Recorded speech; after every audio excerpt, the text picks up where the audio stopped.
Welcome, welcome, welcome, TikTok family. I know it's late. I know it's late where some of you are, where you are. This day where I'm at. So I am doing this quick little live stream. I won't keep you long. I thought this would be the great time since it's the weekend. But yeah, we're gonna talk about the Quincunx and circle casting and hoodoo. For those of you that are interested in that, we're going to be diving in today about the quincunx and the circle casting in hoodoo. How does that look? How does how do we view the casting circles in hoodoo? And what is the quincunx? What is that? What is that? What is the quincunx? I know people been telling you, oh, take it to the crossroads, take it to the crossroads, take it to, but some people you may not have a crossroad. What happens when you do not have a crossroads um, in hoodoo? What do you do? What do you do? This is going to be a really juicy topic for those of you that are interested in diving into the quincunx. We're going to talk about the quincunx and casting circles in hoodoo. Do we cast circles in hoodoo? What is the quincunx? Does anybody know what the quincunx is? Does anybody know how we view circles, how casting circles are in hoodoo? Does anyone know that? You know, guys, I'm kind of nerdy, but sometimes some of you probably know. If you've looked into hoodoo, you understand the cosmology. How do we look at casting circles? Do we cast circles in hoodoo? What do we do? What is our spiritual procedures and rituals? Anybody know that? Anybody know what is the quincunx? And do we cast a circle in hoodoo? Do anybody know that? I'm sure every type of sometime usually when before you're casting, doing any work, you're cleansing the area. Circle casting and things like that and burning sage. These are ways that we can clear our area and make sure that our magic is protected. So you have some people that cast circles. You know anything about casting circles? Do we cast circles in hoodoo? No one knows that answer. Anyone knows what the quincunx is? I posted about it. Hello. Hello, good evening. I can't say your name. I just see the face there, the little purple face. Hey Chanel. Hey Renee. Hey Shay Antoinette. Hello, Kavar. Hello, Black Cosmic. Hello, hello, hello. Welcome, welcome, welcome. Greetings, gratitude to you. It's going to be an interesting conversation. For a lot of you that's interested in hoodoo, you want to understand the cosmology of hoodoo. What are the spiritual procedures in hoodoo before we start doing any work? Okay. Do anyone know what the quincunx is? Anyone know what the quincunx is? A line, a circle. I don't know, but it was just drawn to me yesterday while reading a book. You're on the some tree, as RSDC, keep cleansing up daily. Okay, that's the way you can do it. Okay, well, we have something in our community, Hoodoo community. It's called the quincunx. When you can't get to a crossroad and you need to get some work done, we have something called quincunx. Our ancestors were so smart. And people think that they don't use timing, they didn't use astrology. You are sadly mistaken if you think that our ancestors, these folks told the almanac and knew when to do stuff, how to do stuff. If you ever looked at an almanac, you look at that thing, you be like, is it just for planning or is what's going on with this book? If you ever looked in one, it's very interesting looking in one. It looked like somebody that from the occult wrote that. But it's natural magic in the almanac. It's natural magic. Okay. Our ancestors knew how to look at it and take that magic, that natural magic, and put it in their work. You see a lot of that going on. Anyone know what the quincunx is? What's the name? Described the, I think, who was that? Shay? No, Tree. I think she did, described the cosmogram. And we're going to get into that too when we look at casting a circle, how we look at a circle. Okay, that's why I say all of this is ancestral. All of this is ancestors. It's all linked to your ancestors. You start to really understand it when you start understanding our esoteric science and how we look at spirituality. All of it's connected to our ancestors. All of it. It's ancestral. So our cosmology is a little different. So in hoodoo, geometry is not just a matter of lines and shapes. It's not just about that. One of the things that's overlooked over here is the quincunx. It's a five-pointed arrangement resembling five spot on a die. So again, they represent, and you'll see that used on mojo bags too. The five spot and the one in the middle. So you have all the elements around you, and then you stand in the middle of it. The X goes down, representing the crossroads. You also see that in astrology as well when you start to understand the quincunx. So they know exactly what they were doing. Four pointing forming a square with a fifth spot centered in the middle. This sacred configuration has deep metaphysical significance, functioning as both the artificial crossroad and a symbol of cosmic balance where material and spiritual energies converge. So our ancestors, they were you, and you'll see them use that on their altars too. I think I made a post here on our channel about it. I thought I would come here and talk about. I didn't, whatever I see can fill in the gap. That's what I'm doing now. I'm filling in some gaps. That's what I'm doing, giving you a greater understanding of hoodoo and its cosmology. The number five is always carried spiritual weight in African cosmology, African American hoodoo in the tradition. It symbolizes the four directions, south, east, west, anchored by the center, which represents spirit itself or divine consciousness. You're standing in the middle of these elements. Okay, that's what the quincunx represent over here in hoodoo. Now, I've heard one practitioner talk about this, and I was watching a video, and this young lady, they were instructing this young lady how to do a road opening ritual. I understood what was going on when they was explaining, when they was giving her the direction, and they were telling her to do her work and go in the middle of a four corner room and say all her work like that in the middle of that room. And I'm sure other people didn't know what she was talking about. But I knew what she was talking about. So our ancestors, again, they knew how to get that work done. So if there is not a crossroads here, if you have a room where you can do your work, again, the quincunx, you gotta believe it was frequently used because not a lot of them could get to a crossroad or had a crossroad. Therefore, you have the quincunx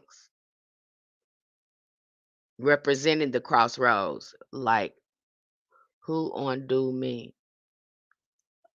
That's what Debbie said, like who gonna do me? I don't know what that means. Okay. The center of the Quincunx is the worker stands, praise, commands, power. It is the point of decision, the meeting place of fate and free will, a crossroads in miniature. Just as the physical crossroad is a portal for the communication with spirits and ancestors, the Quincunx acts as a symbolic, energetic crossroads within sacred space. It is often used to fix power, balance energies, or send intentions in multiple directions while maintaining spiritual equilibrium. So you're standing in the middle of this room, again creating a crossroads in that room, doing your work that way. Now this comes up many times when people say, "Should I be casting a circle?" But how should I cast a circle? Because in many of these practices, that is the tradition is to cast a circle.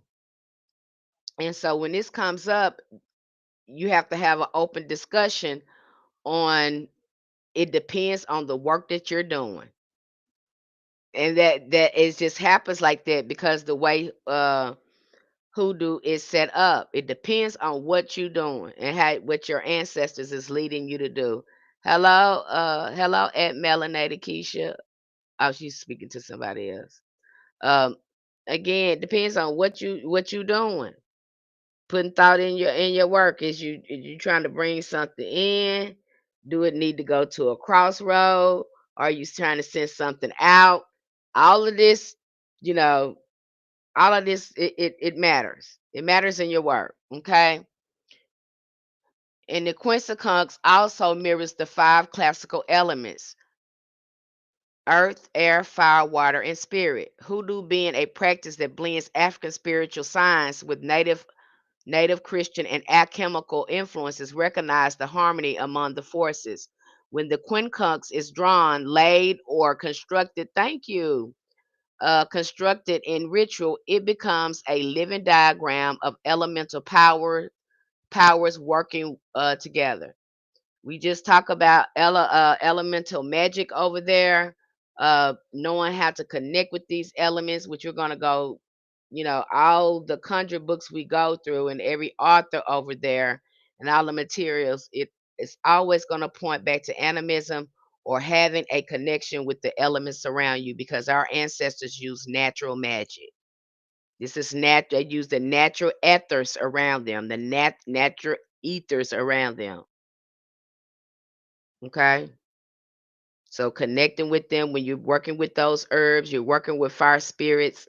Again, that's why I say you need to slow down and take your time and give reverence. Everyone ancestors use natural resources, the Stone Age. Hello. Okay. I'm talking about a hoodoo. Okay, so they were using the natural elements around them and natural energies around them to tap into their magic. Okay. So let's go down here. Now, you'll see this in astrology too, because when I looked at this, I was like, where did they get this concept of the quincunx? Because I see this in astrology. Do you know what yes, I know what that is. I know exactly what that is. I know exactly what that is. Um, so I was wondering, I was like, where did this come from? Where did they get the you know me, I'm a root worker and I'm nosy.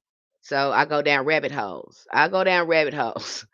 And so I said, I've seen this in astrology, and I see that these squares they create tension or they bring things together. So let me look at this and really look at this concept. And so when I start looking at this, uh, the quincunx, uh, again, it occurs when the two planets are approximately 150 degrees apart. I don't want to get too nerdy on y'all, but in short, ancestors again they knew the astrology, they understood that how consequence could work and bring things together. Okay, they were able to look at that and bring that together. Okay, ancestors who practice both astrology and conjure will recognize the same energetic tension in life itself, the constant pull between opposites that demands spiritual evolution.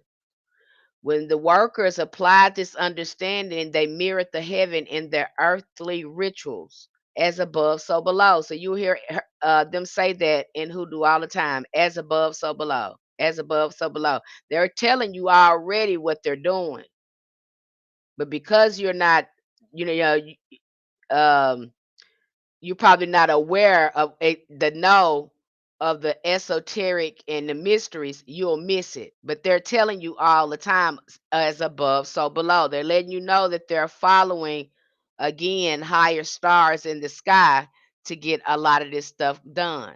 That's what they're mimicking. A quincunx lays out used to bind opposites, reconcile differences, or restore harmony when a person's life or spirit was misaligned. So what you're doing when you're going into the quincunx, you're resetting and realigning uh, your whole situation because of the decision and the work that you are doing. Now, what was interesting about this young lady, the reason why she was using the quincunx, because this happens, is because she started experiencing where she said she was just having a series of incidences. It just seemed like bad luck to her. She couldn't get no job. She couldn't do this. She couldn't do that. Everything she tried just couldn't do it. And so this was what she was instructed to do when she began the work again. And when she did this, she had better results. Okay, so this comes in handy.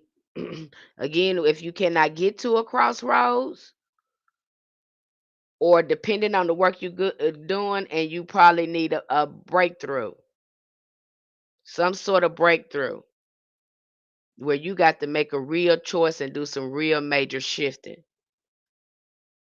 Okay, that's when you'll probably see the quincunx uh, probably use. Okay, remember our ancestors again practice astrology and conjure. Okay, they looked at all of that. Why you think they were carrying that almanac? Okay, and they used this. In this way, the astrological quincunx became a cosmic and earthly lesson, the need to hold space between the contradictions until a new balance emerges. It teaches that friction can be sacred, that discomfort is often the seed of transformation. So they were really smart. They knew how to take this again astrological uh these astrological concepts and to embed them in their work. You can't these smart people. Just very smart people, very wise people. You think they wasn't doing that? Yes, they were doing that. And they often again they describe it as a science, a spiritual technology. Okay, that's what they described it. I know people telling you, "Oh, this is a spell or whatever, whatever." No, there's actually a science to all of this. Okay, and when you start looking at the quincunx and where it comes from, you're like, "Wow, these people they were really documenting what they were doing. They were documenting when I need one of my granny kept one. Was that a quincunx? To our ancestors, the crossroads was never only an intersection of roads. It was an inner spiritual threshold. The quincunx reflects this inner crossroads, the place within where one meets the divine and the ancestors and the shadow itself. It represents a choice, alignment, and sacred tension of becoming. And I tell people this when you're doing crossroads work, usually those that kind of work is gonna cause you have to do a shift with that. It don't happen on its own. Okay, your grandmother almanac, yep. You can get them from the store, any drugstore, they used to carry them. I don't know if they carry them now. Then they have them online too, where you can order them offline, so they still out there, okay? So again, it comes with the choice too when you start doing crossroads spirits. Are you ready to make a decision? Uh, y'all probably don't remember that show called Atlanta when that guy got lost in the woods and this man was following him in the woods and it was time for him to make a choice. I think in the name of the show his name was Paperboy something, and he needed to do a shift and change his life. And that's what that spirit in there. I knew the whole meaning. It was hoodoo all in that movie.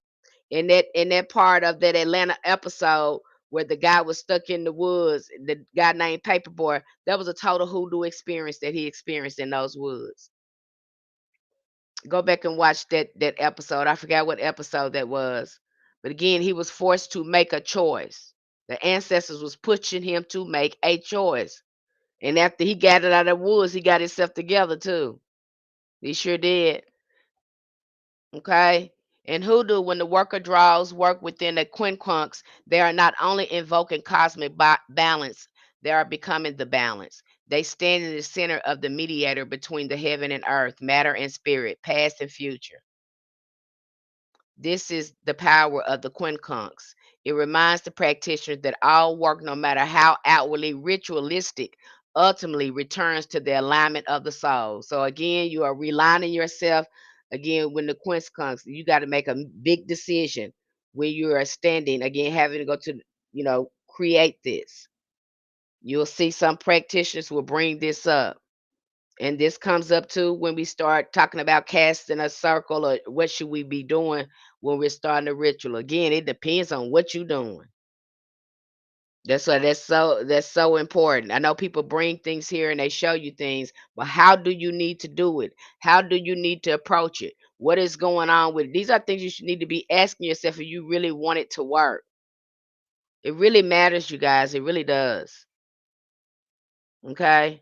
The more thought you put into it and the more intentional you are with it, the more likely you are to have success in it. And hoodoo don't work like a microwave overnight. It's nothing that you pop in the microwave and say, "Oh, it's done." No, you might have to be consistent and persistent with it. Magic is like that. Magic is about consistency. These spirits want to see that you real, that you it's about consistency, not giving up and knowing when to release. Okay? The Quincunx and hoodoo teaches that every crossroad, inner or outer, is an opportunity for transformation. Its 5 points cause the worker to balance the four directions of life with the divine center of the consciousness. Just as the planets in quincunx aspects must learn to coexist through adjustment, so must we could reconcile our contradictions, fears, and strengths to achieve wholeness. So this is what the quincunx, and they understood that, they applied that. Apparently, they've had success with it. What up, everyone? What's the history of working with sweet potatoes? I don't know about that one. I don't know the history about working with sweet potatoes. That's not what we're talking about right now. We're talking about the quincunx and circle casting and hoodoo. But if you want to share that, please drop it in the chat. Okay, so that was the important of the quincunx. So if you're wondering, do you cast a circle? It depends on what you're doing. Okay. Again, it's representing the cosmos and the crossroads. And why you said there a crossroads, cosmic crossroads? Absolutely. When we get to looking at circles, the way we look at casting circles in hoodoo, uh, again, we waiting on you, Jazaki, about them sweet potatoes. Um, Casting a circle in hoodoo, we don't look at it like that. Okay, we look at it, go to the ring shout. You want to understand how we cast a circle, because that's basically what the ring shout was about. Understood the quincunx is new to me. I know it's new to a lot of people. Um, it might be new to you because not many people talk about it, and they may be doing it and don't even know that they're doing it. Some people might be already doing this, and you have no idea that why you're doing it like that. Okay, so if you already doing it now, I may be explaining why you're doing it like that. I might be confirming some things to you. You don't know why you're doing your work like that. You don't like casting circles. You like to do it this way. Maybe this is your way. Okay, or maybe it's helping you understand some work somebody gave you, and some light bulbs might be going out for you. I don't know. Right, just don't know why. Yeah, it might because a lot of ancestral memory come on. I was just on a call with a young lady and she was doing her ancestor veneration. And she said, "Why am I putting this up here? I thought that I was supposed to put this on my altar, so I have been putting this on my altar. Am I supposed to do that? I thought it goes there." I says, "That's what you thought? You've been doing that?" She said, "Yes." I said, "Well, I guess that's what the ancestors want you to do. That varies from person to person. So if you're doing that and you thought that it goes there and it feels right for it to go there, then that's what your ancestors want you to do. It's just different for some people. Some people have that up there, and then some ancestors want that up there.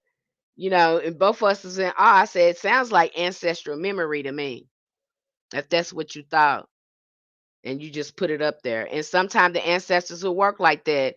You will feel impulsively start to move stuff around on your altar. You don't know why you moving it. And sometimes you will move stuff around on there. You don't really remember moving it around, but you did. It was the ancestors doing it through you. So again, when you start getting these little impulses of urges, that's the only way I can explain it. The way the ancestors start communicating with you, um, especially when you start seeing, you'll see that when you start having that feeling to reorganize your altar and things like that, you'll start it just a certain way they want it to look. The way you'll start arranging it, you'll feel it. Okay. If you're working at altar and doing what you're supposed to do. And I said, just trust it, go with it. I know it may not make sense to you, but it makes sense to them. And sometimes you just have to go with it. It may not make sense to you why it's like that or why you're comfortable with it being like that. Again, it's the inner knowing, it's the claircognizant. We just talked about that, which I talk about that later. We have another live stream on that, but it's just ancestral memory sometime. Split it, take out the middle, fill out the petition, or what holds intention, close, then tie it, close. Oh, that's the sweet potato work. Okay, what you doing with that sweet potato? What's the reason for using it? Hi, be spectacular. Hello, TikTok family. Hello, YouTube family. Welcome, welcome, welcome. Greetings, and thank you for being on the live stream, engaging, asking your questions, sharing anything you want to share in the chat. You know, open to it. So again, when we look at casting a circle over here in Hoodoo, we're looking at the Cosmogram. That is the cosmology of our of this magic. Hey, open roads for solid grounded working. It's probably sweetening in the working. That sounds like probably what that is. So again, when you're casting it, look at the cosmogram. We're looking at casting a circle. We're looking at the cosmogram, and some of you are probably saying, "What is the cosmogram?" Okay, what is that? These are again the foundation and working components of hoodoo. These are the things that you should be introduced to when crafting this work. See how knowing this right here brings extra amplification and a better understanding to your work just by knowing this. Just by knowing this, you will know how to approach your work. You'll know exactly what you're doing. So in hoodoo, the cosmogram represents unity with the ancestors, the elements, and divine forces. It's a living boundary that holds both protection and invitation, ensuring the space is secure while allowing spiritual communication and power to flow freely. So, in our spiritual system, it represents wholeness, life cycles, and divine order. And again, we're using the Congo cosmogram. Okay. That's what it is. It's a formation, a circular formation that marked the rhythm of life, death, rebirth, ancestral return when our ancestors brought their spiritual knowledge here in the Americas. They continued this practice again in hoodoo.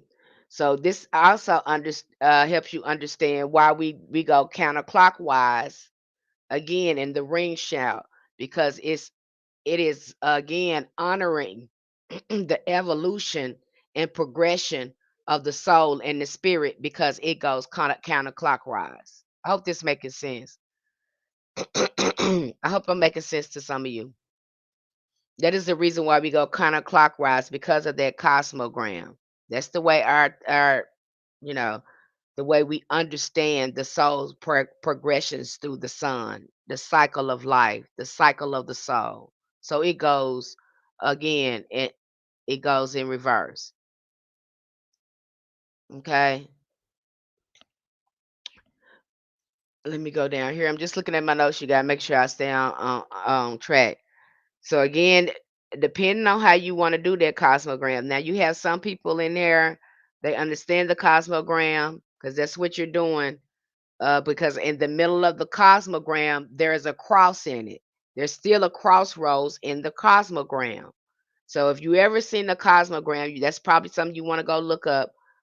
There is a circle, and then there's a cross in it. So in between that, you're still going to be in a crossroad. The way we uh, again cast our circle. Now, depending on how you want to, if you want to go, some people they particularly like going counterclockwise to call in the ancestors and those spirits. They look at it that way. Then you got some people that they will do the cosmogram, but if they're calling something in, then they'll go clockwise. But if they are calling something away, they'll go counterclockwise. So it just all depends on how how you look at your magic and how your ancestors lead you on to use the cosmogram. I think the most important thing to understand here, I was taught the counterclockwise. Now understanding is more clear. Yeah, yeah. So when you go counterclockwise, you're honoring the ancestors. That's the way, you know, that's the way I look at it. You're honoring the ancestors. You're bringing them all in because you're going back to the traditional way that we look in the cosmogram. Um, when you're looking at your work and your magic. However, it's still people that look at it kind of differently, but the same. They'll do like I said, counterclockwise for things going away, and then clockwise again for drawing things in. But they still understand it as the cosmogram. And again, that determination would depend on you or how your ancestors are going to lead you to do the work. That's why it's important to be very intentional about the work that you're doing, how you are approaching it, to make, to ensure that you have success and you understand all the elements you have available to you, again, uh, to give you better chance of better results. That's how I look at it. I think all talking about these things are very important because when you start to doing your work, you add on it and you start using these elements, you'll start to see that you'll probably see more success in your work. Understanding these concepts and these sciences and the technology of spirit is very important in knowing how it works. It does take some study. It does take some sitting down, getting yourself together, um, understanding the spiritual science and the concepts of it. If you're not doing this, then it's going to be a lot of trial and error. You'll get there, but it's probably going to be a lot of trial and error. Before giving people information, you should always evaluate your appearance. I didn't come here to make nobody. I didn't come here to impress anyone. I'm not come here. The appearance is not important to me. I'm not here to entertain anyone.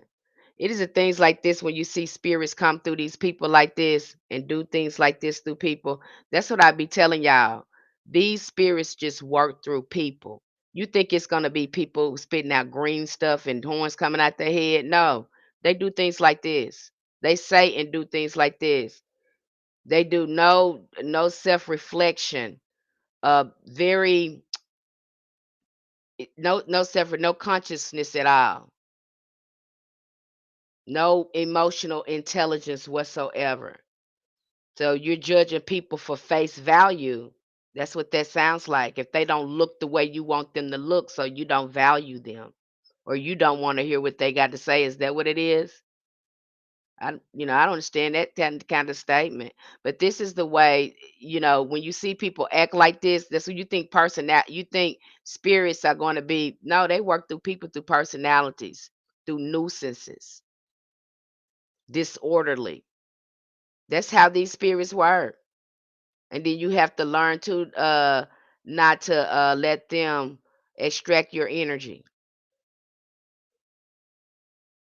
not to react to them. Now, it used to be a time I used to react to stuff like that, but it don't. I just said, I be wanting to know why you be doing it. Did you think about it when you was doing it? This is fun for you.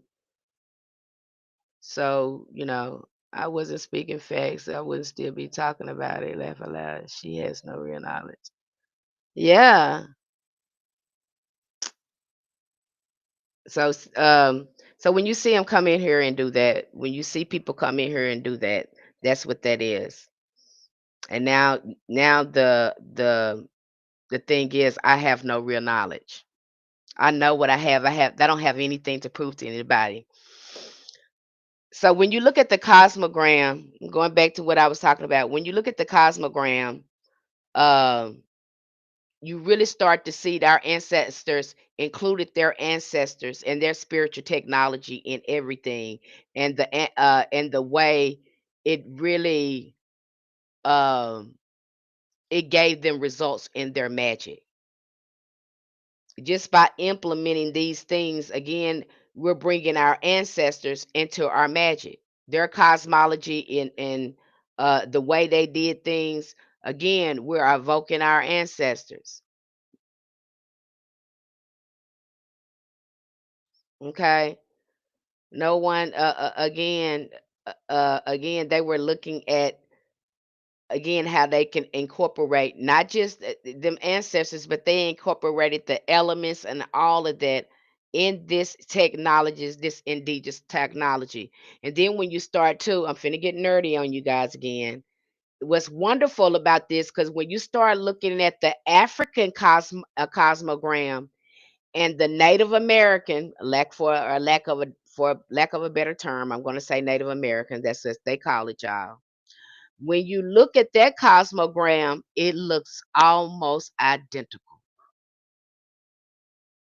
You go check it out for yourself. Look at the Native American cosmogram and then look at the African even the medicine wheel. The medicine wheel, because when you're looking at the medicine wheel of this, they're just so smart. You're looking at the cosmogram. See how they incorporated that together? The ancestors are listening, God.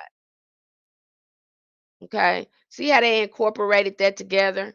They incorporated that together really nicely. They incorporated that together really, really nicely. I really do. I really believe that. When you really start understanding the cosmogram and the structure and the science of the magic. But some people are not explaining it like that. And I think it's important that we have these discussions because you learn so much more about the practice and you approach it with more clarity when you understand more about it. And we definitely do that over there. We definitely do that over there. You're gonna get all the resources and understand it for yourself. So I know you think it's important to learn magic and whatever, but I promise you, if you follow your ancestors and you learn the concepts of hoodoo, you're gonna yield better success. I promise you. Instead of just following somebody, because I tell you, the ancestors will have you doing something totally different than what you see up here. It's gonna knock your socks off. Might be looking totally different from somebody else, and it works. Okay, and it works. You're welcome, Chanel. And it works.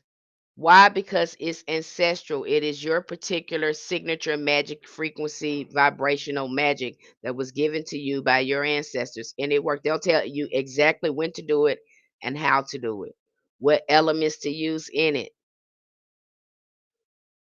They I've I haven't seen them show me something and it didn't work. And this was just plain stuff. I'm not talking about no fancy type of herb. I'm talking about just like plain stuff in your kitchen that you didn't know that can do that. And they do it.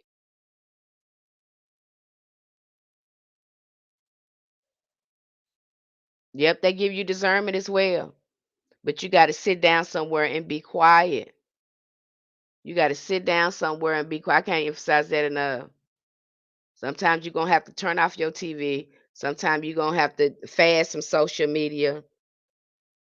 Sometimes you just going to have to go sit in that park by yourself. They have you looking at the animals, looking at the birds, looking at them. They're gonna they want you asking yourself questions. They want you to ask yourself questions. They don't want you asking nobody else. They want you to ask yourself the question. Because you'll be surprised when you start asking yourself going in, the ancestors will start answering you. Stop asking people stuff and ask your ancestors. Go within. They'd even tell you in this book, the kingdom is within you. That's where your ancestors is in your DNA. Now, if you can't hear your ancestors, the ancestors said, listen, don't listen to the bots saying things to all ancestors known and unknown. Ashe, ashe, ashe. Hello, Bobby Tucker. Welcome to the live stream. Welcome, welcome, welcome, YouTube family and TikTok family. Again, you have to get somewhere and sit down and be quiet. Everything wants your distraction. These spirits or whatever, you have to be careful because they are extracting your energy. What is your energy? Your attention.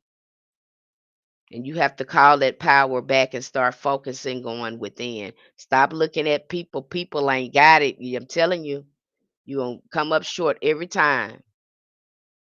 You got to go within and talk to those ancestors and trust it. Okay, you got the answers. It's within you. Stop thinking somebody um, know better than you or your ancestors because they don't. The point is you learning how to trust it. You want to get started with hoodoo. You want to learn hoodoo. Do ancestral veneration, beloved. That's probably gonna be another live stream because I've had a lot of y'all ask me about ancestor veneration. But I thought we covered that. But hey, go with your ancestors. Do the ancestral veneration. Learn spiritual communication. Learn divination. Communicate with your ancestors. Build the trust and relationship. That's where the relationship and trust need to be built the most is with your ancestors, not with people. You gonna come up short every time. Just gonna tell you the truth, okay? Ain't gonna do me no good to sit up here and show you no spell or nothing like that, and you just keep going on, and you don't understand what holds the practice together. You don't understand the integrity of the practice. You speaking direct, not being stingy, and she's speaking straight to me. Okay? So understand these concepts, they really do matter. And if somebody, I look at a lot of practitioners, which I've seen, I don't want to just stop at Penny. I'm not going to blame anybody. It's not the blame. It's not nobody's fault. But what I've seen here, that people, they learn all these spells. They do not understand the cosmology of the practice. They don't understand the science of the practice. They don't understand it. They don't know why they're doing it. Okay. You don't understand what you're doing.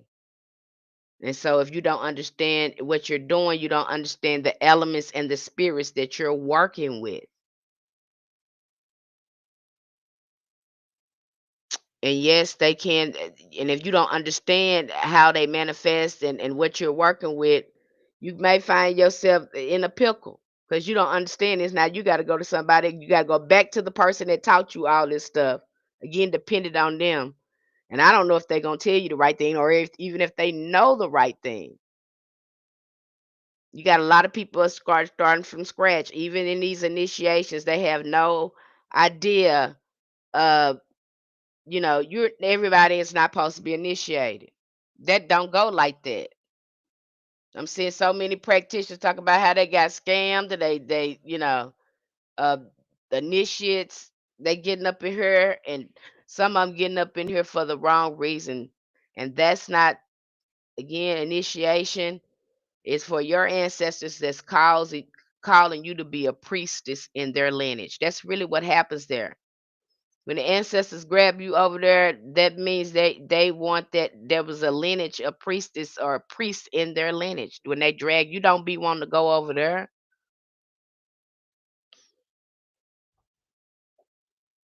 Okay? You don't be wanting to go over there. You don't. Not with all that accountability and responsibility and all that go over there. That's usually when that you're over there. But really, and when you're a priestess or a priestess, again, you become a healer for your community. You again become a saint in your community. Again, you become a service to your community. It is totally service work. That's what a priest and priestess supposed to be doing: praying for people, doing an do, healing work. So that's really what them folks supposed to be doing.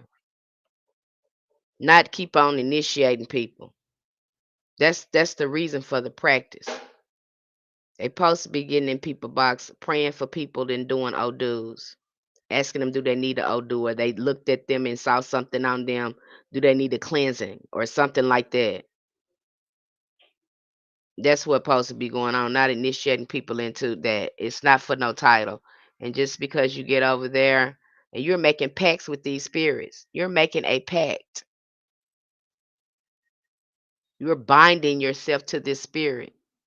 So if you don't do what this spirit, this comes out kind of outside of the realm of ancestors. So again, let your ancestors lead you there. Some people are not supposed to be over there, and their ancestors don't want them over there. That's not what their ancestors told them to do. Especially when you get to the point where you leave your land and go somewhere else to be initiated. That is a no-no. I wouldn't even think of entertaining an idea like that because of all the blood and sacrifice that our ancestors shed on Americas. I wouldn't even think about going somewhere else being initiated on another land that my ancestors wasn't on. There's none of their blood or people, my people buried on that particular land, and I'm going over there to be and all this, thinking about all what happened to my ancestors in the Americas. I'm going somewhere else. I wouldn't even dream of doing anything like that.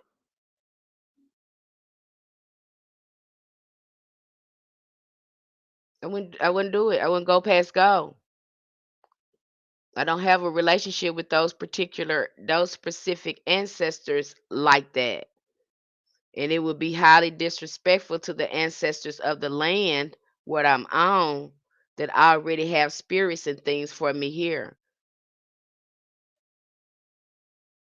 So, and then the closer that you start looking at voodoo, you see voodoo was already there in the Americas. I know y'all don't want to believe that, but voodoo was already there. Voodoo is an ancestral practice. It's ancestral.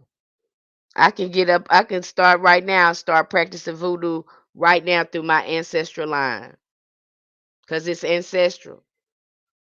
Yeah, hoodoo is it kind of as resemble a voodoo because we can call on Malcolm X, we can call on Aretha Franklin, we can call on Nina Simone. Kind of the same thing. What they're again, it's ancestral. It's a nation type of lineage, ancestral practice. Okay, you'll see voodoo among all a type of voodoo among all indigenous cultures. They knew that. That's why they call everything voodoo. Are they doing voodoo? They doing voodoo because they knew that our practices was ancestral. And sometimes you'll hear Ifa and all of them be put in this realm of a form of voodoo. When they're spoken about, they'll put them in the context of all kind of form of voodoo. They'll put them in that kind of category. Okay, so I think that is the wrong thing to do. I don't think that I really, my opinion, that you should never do that. Go somewhere else and be initiated. It's just disrespectful. 'Cause you already know with the spirits over here that come with you, that bloodline. You got these different elements. Hoodoo gonna go with you, no matter where you go, because it's in your bloodline. And so going somewhere else and being initiated, I just feel like it's just disrespectful. You're binding yourself to, you know, you're making a pact with those spirits. And did your ancestors send you there? If your ancestors didn't send you there, you don't need to be going over there. Think about that. So voodoo's ancestor base and hoodoo is the word. Yep. Because you will see them run into each other. You start looking at these spiritual practices, and I'm telling you, sit down. Don't listen to what these people is telling you. Okay, I think that's one reason they don't want you sitting down learning and reading it on your own. Because many of them in the practice have sit up here and wrote some of this stuff. Okay, even in EFA they got books. Okay, so when you look down and you see the concepts that the concepts of the religion and how it's held together, which all of them, Baptist is different from Methodist. That's how I look at some of them because that's basically kind of what's going on. You got the Baptist, the Methodist, the Pentecostal. So when you look at different, all of them have they different ways that they do stuff. Okay, but then when you start looking at it, you'll start seeing some of their stuff in hoodoo. And you be like, that's how they got over there. That's how that concept got over there. So I said, I think it's very interesting to look at them and look at hoodoo, and you'll see that because the cosmology didn't go anywhere. Some of the cosmology was still there. There's still with indigenous people with ancestral technology. So you'll have hoodoo, hoodoo will run hoodoo we use you'll see more seals and sigils being used in hoodoo. But you'll see your ancestors sometimes will call you to voodoo. Some these voodoo deities start putting up. Why are they putting up? Because they're ancestral.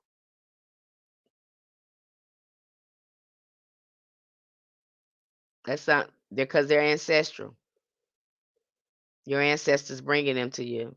But I know in hoodoo we use a lot of seal, a lot of Solomonic magic, mosaic magic. We use a lot of that goes on, especially when it comes to candle work and petitions and things like that, or mojo bags. You'll see them using seals, you'll see them using sigils, imbuing them with magic, enchanting them and using them in their petitions, using them in their doll babies, just using them in their work. And we covered Solomonic magic as well, and we covered mosaic magic as well. Mosaic magic is really based on a lot of protection work. Okay, looking at those seals and things and knowing how to use them. Now I know our ancestors was using these seals. They would use them with candle work. They would use them with petition, really with candle work, because you still see them carving um, some of these images and stuff in the candles. You'll see some workers that still do that. Okay, they'll carve a sigil into the candle. Mm-hmm. We give you the whole book, the whole guidebook on using it, all the instructions. Yeah, there's specific sigils because you got different spirits that have their own sigils. So depending on the spirit that you're working with, and then when you start working with some of these spirits, sometimes they'll have you to create your own unique sigil to call them with. That happens a lot. You'll get practitioners that start working with the angel, and you might ask the angel, "Well, I need you to come faster. Is there a quicker way where I can contact you?"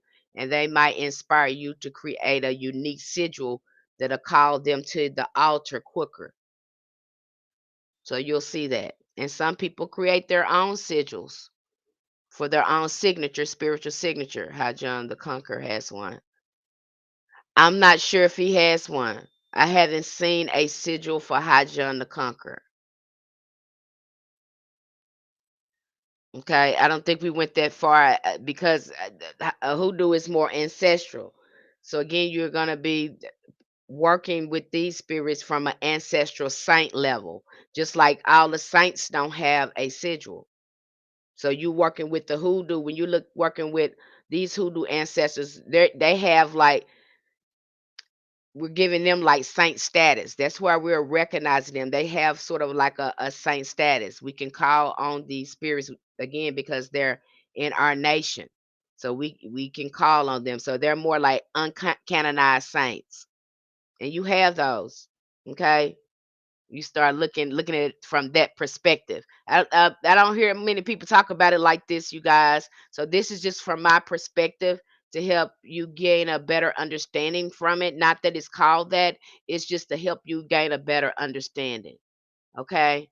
I want you to. These are my thoughts and my understanding the way the ancestors have revealed it to me, and I'm just relaying back that'll probably give you a better comprehension and understanding of how we look at things in hoodoo. I hope that made sense. Okay. So the voodoo, you'll see voodoo be different. Voodoo is different from African voodoo. You got some people in voodoo, they don't do any blood rituals. They don't do any of that. Okay. You'll see that too with some of the Orisha practices. Not all of them do the blood rituals. Some of them take another approach to the Orishas. It just all differs when you really start looking at this this stuff for yourself. and sit down and look at what they're all about, basic to get the basic and the generals of what they're all about, you start to really understand hoodoo, and then you'll start seeing why some of the spirits are in hoodoo, and how our ancestors they would do hoodoo, and you start seeing them work with other spirits in voodoo, and you see them work with some spirits in some of the orishas, or you might see them only work with saints. It really gives you a lot of clarity when you start understanding these things. I hope that makes sense. Okay. So just study. You can't just study that. You have to, I think, to me, in my opinion, you have to study diaspora of the spiritual practices, not just hoodoo, but the diaspora, because we were all scattered, and to understand certain things are in hoodoo. Are saints and angels synonymous? Now that's a really good question. Empress, is that Empress? No, gangster. That's a really good question, because when you start working with ancestors, and some ancestors were saints, many ancestors were saints. And so that's a really good question, because sometimes they feel the same to me. And that's the only thing I can tell you. Have some ancestors that reach angelic status. So,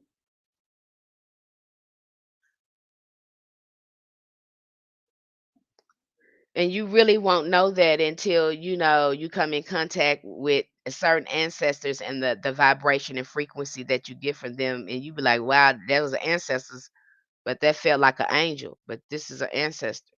Or this was a ancestor, and this was a saint, and this saint felt like an ancestor. Now I felt that a lot with the saints. Be like, that's a saint, but that feel like an ancestor. Why they feel like an ancestor? And I don't know if it's because they had a human life, but then you start looking at Catholicism, because I had to ask Catholicism, where y'all get that from? Because I know voodoo is older than Catholicism, and y'all setup is kind of like our setup. Because we do the same thing over here. If we had good ancestors, we deify them, and we make them a lower. We make them, again, we can call on them in our work. And so, where y'all get that from? Huh? Where y'all get that from? So, those are the questions I asked myself, when I was doing my rabbit hole nerdy dive into which one was the older, who was older, Catholicism or voodoo? Which one is older? Because our ancestors, they synchronize your religion so perfectly. So where did you get it from? And we already see them 10 commandments come from ancient Kemet. So where you get it from? Them the question. That's how I be questioning this stuff, you guys. That's how you have to question it. You have to question. I do. I question it like that. That's how I go into this. Where they got it from? Because ain't no way our ancestors when they had to know that you got this from somewhere. Because they were well aware of these esoteric mysteries and stuff when they were seeing them and hearing them. They were they knew what they were doing, and they synchronized it just perfectly to preserve what you tried to destroy. And you gonna copy it and call something else. I'm finna stop because I'm getting upset. Okay, where it come from? That's why I always say, where did it come from? That's where the root work. You'd be surprised every time I did that. I run right back into my ancestors. Oh, they got it from you. It ain't a book I can pick up and look at, because they're gonna mention the ancient science, or they're gonna mention shamanism. And I know they're telling you shamanism come from Siberia. No, that ain't. Shamanism is ancestral. It just didn't start in Siberia. It's ancestral. That is not unique to Siberia. I don't really like the way that definition put up, because they make it look like it belong to them people, and it's way older than them people. So how it's gonna belong to them people? That don't belong to them. Now stop it. Okay. But this is a very old ancient practice, and you start looking at a hoodoo closer, and then you look at all the African spiritual sciences. If you're taking a look at it, it looks like shamanism. Why? Because it's coming from shamanism. That's why you have to look at animism. There's a lot of animistic concepts in our spiritual practices because it was connected to nature. Okay. Mound Builders, Mississippi, I feel for peace. Blessings to you. Hello, Baba. Hello, Indijas Naga. Okay, yeah. Those mound builders, like I tell you, you start looking at, you take a closer look at the codex there, looking at the Olmecs, and you looking at their attire, they look like they were practicing voodoo back then. The Carandas, they're called the Carandas now because these Spanish came in and they look at the Spanish and their spiritual practices. And I this for a lack of a better term because again you have these Spanish. I don't even want to call them that. I'll say Mexican. They don't even call themselves that. These terms that these outside people have given us, you don't even know what to say. You don't even know what word to use because these folks have changed stuff so much and changed our name and identity. You lose connection with your folks. But if you start looking at the again at America down there in Mexico, you got to remember these people are indigenous people. A lot of our ancestors still call these people Afro Mexicans. There, them folks look just like me and you. But you forget that, okay? And so when you start to look at their what they have preserved over there, you're seeing echoes too of some of the practices that were already there in the Americas. It was already there. And if you talk to a lot of them, they will tell you that practice some of the things they have been doing was passed on by their mother, and they have some strong magic there. Somebody was talking about this place called Catamiko or something like that. It's called a witch. It's a place where all the brujos or whatever brujos or whatever live at. They don't do number witchcraft there. They say Salma Hammock go there and Angelina Jolie to go there and get work done. So they do, if you just listen to the Carandas and some of the medicine they got there, that medicine has been there for generations. Down there in the South America, down there in Mexico, talk to them because again, this was the Americas. That was the place of our ancestors. That still was the place of our ancestors. Okay. You go back and do your history, listen to the land, because they want to tell you too, the pre-Columbian civilization, the mound builder people just disappear. Don't that many damn people just disappear, okay? And they've already told you, the Native Americans, that you can ask them. They say they didn't build those mounds. They're very clear about they didn't build those mounds. They asked them, they said no, these mounds are already here when we got here. And some of these mounds are older than some of the pyramids. Isn't that some? Can you imagine a mound stay like that untouched for that many years? For centuries? You know, what did they use to make these mounds? Because they're still there, just like some of these pyramids, still there. Our ancestors weren't joking. Okay? They've been letting you know we here, we've been here. You can come here and try to get rid of us, but we've been here. Everything you turn around to, you're gonna see that we were still here. Uh-huh. They don't want you to know that, but again, and you'll see they're calling them. If you go to some of those burial mounds, that's when I first made my connection with the land ancestors, and they start telling me different things about the land that I didn't know. They kept saying, "You from here, girl?"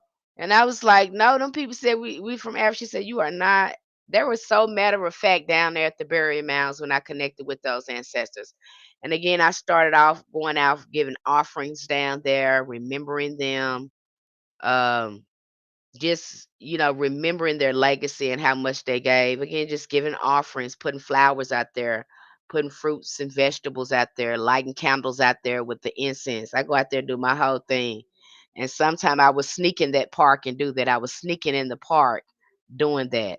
This I was sneaking because I was like, "How do I get in there?" Because I wanted to do that ritual. I said, "How do I get in there and do that?" So I snuck all the stuff in there, and I found a big tree by the mounds, and I did my little ritual, and I left it there with the candle burning, honoring then. So, and then sometimes I would go down there to the park and just buy a whole bunch of flowers and put flowers near a tree and honor them that way. So, and they will start talking to you. They'll open up to you, but they got to see that you're earnest. But there is a lot of power, and the ancestors speak very loud at these archaeological sites. And you have other indigenous cultures that go down there as well that do their ritual. But again, speak to the land because it'll speak back to you. They won't open up to you if they don't see that you are very interested. Yeah, well, there's some awful stuff. Documents the earliest technology. What else is something that's rarely talked about in Hoodoo? I don't know. You guys tell me what's rarely talked about, and I'll talk about it. I read a lot. I've been studying this for so long, you guys, and I'm always learning more and more and more. That's why I said practitioners when I first your practice it just get better and better and better as you practice. Your practice won't look the same that it looked last year because you just build on it. And so you're just constantly growing in here. No one has it all figured out. But I definitely have done a lot of study into the mysteries. And said, don't talk call it a cult, so I cannot call it a cult, you guys. I've definitely studied the mysteries and the elements and uh, looked at the afterlife and how the afterlife looks and spiritual communication. So I definitely been studying this for a little while, but I'm always learning something new. I don't know everything. I don't know, and then I don't know what I know until I start talking. It trips me out when people ask me stuff and it just comes out, and I'm always tripped out. I was like, damn, I didn't know I knew that. I didn't know I can help you with that until I start talking.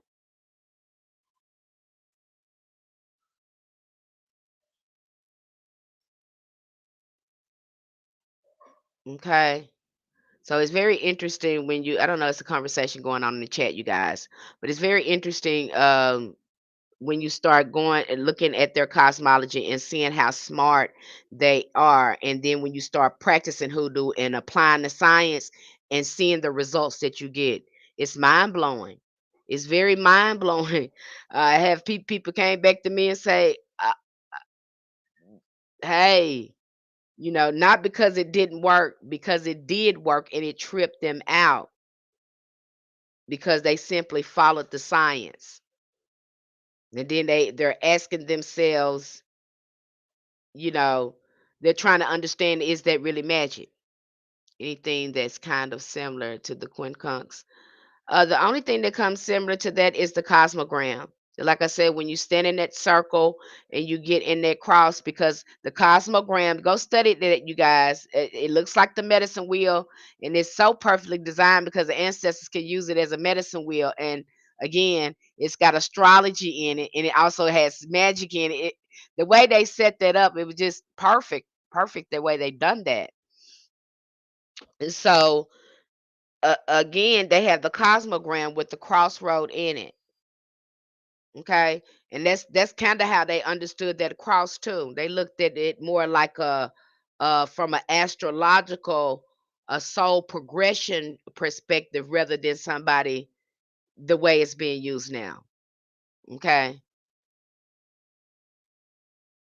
Uh, again, when we look at Mama Wata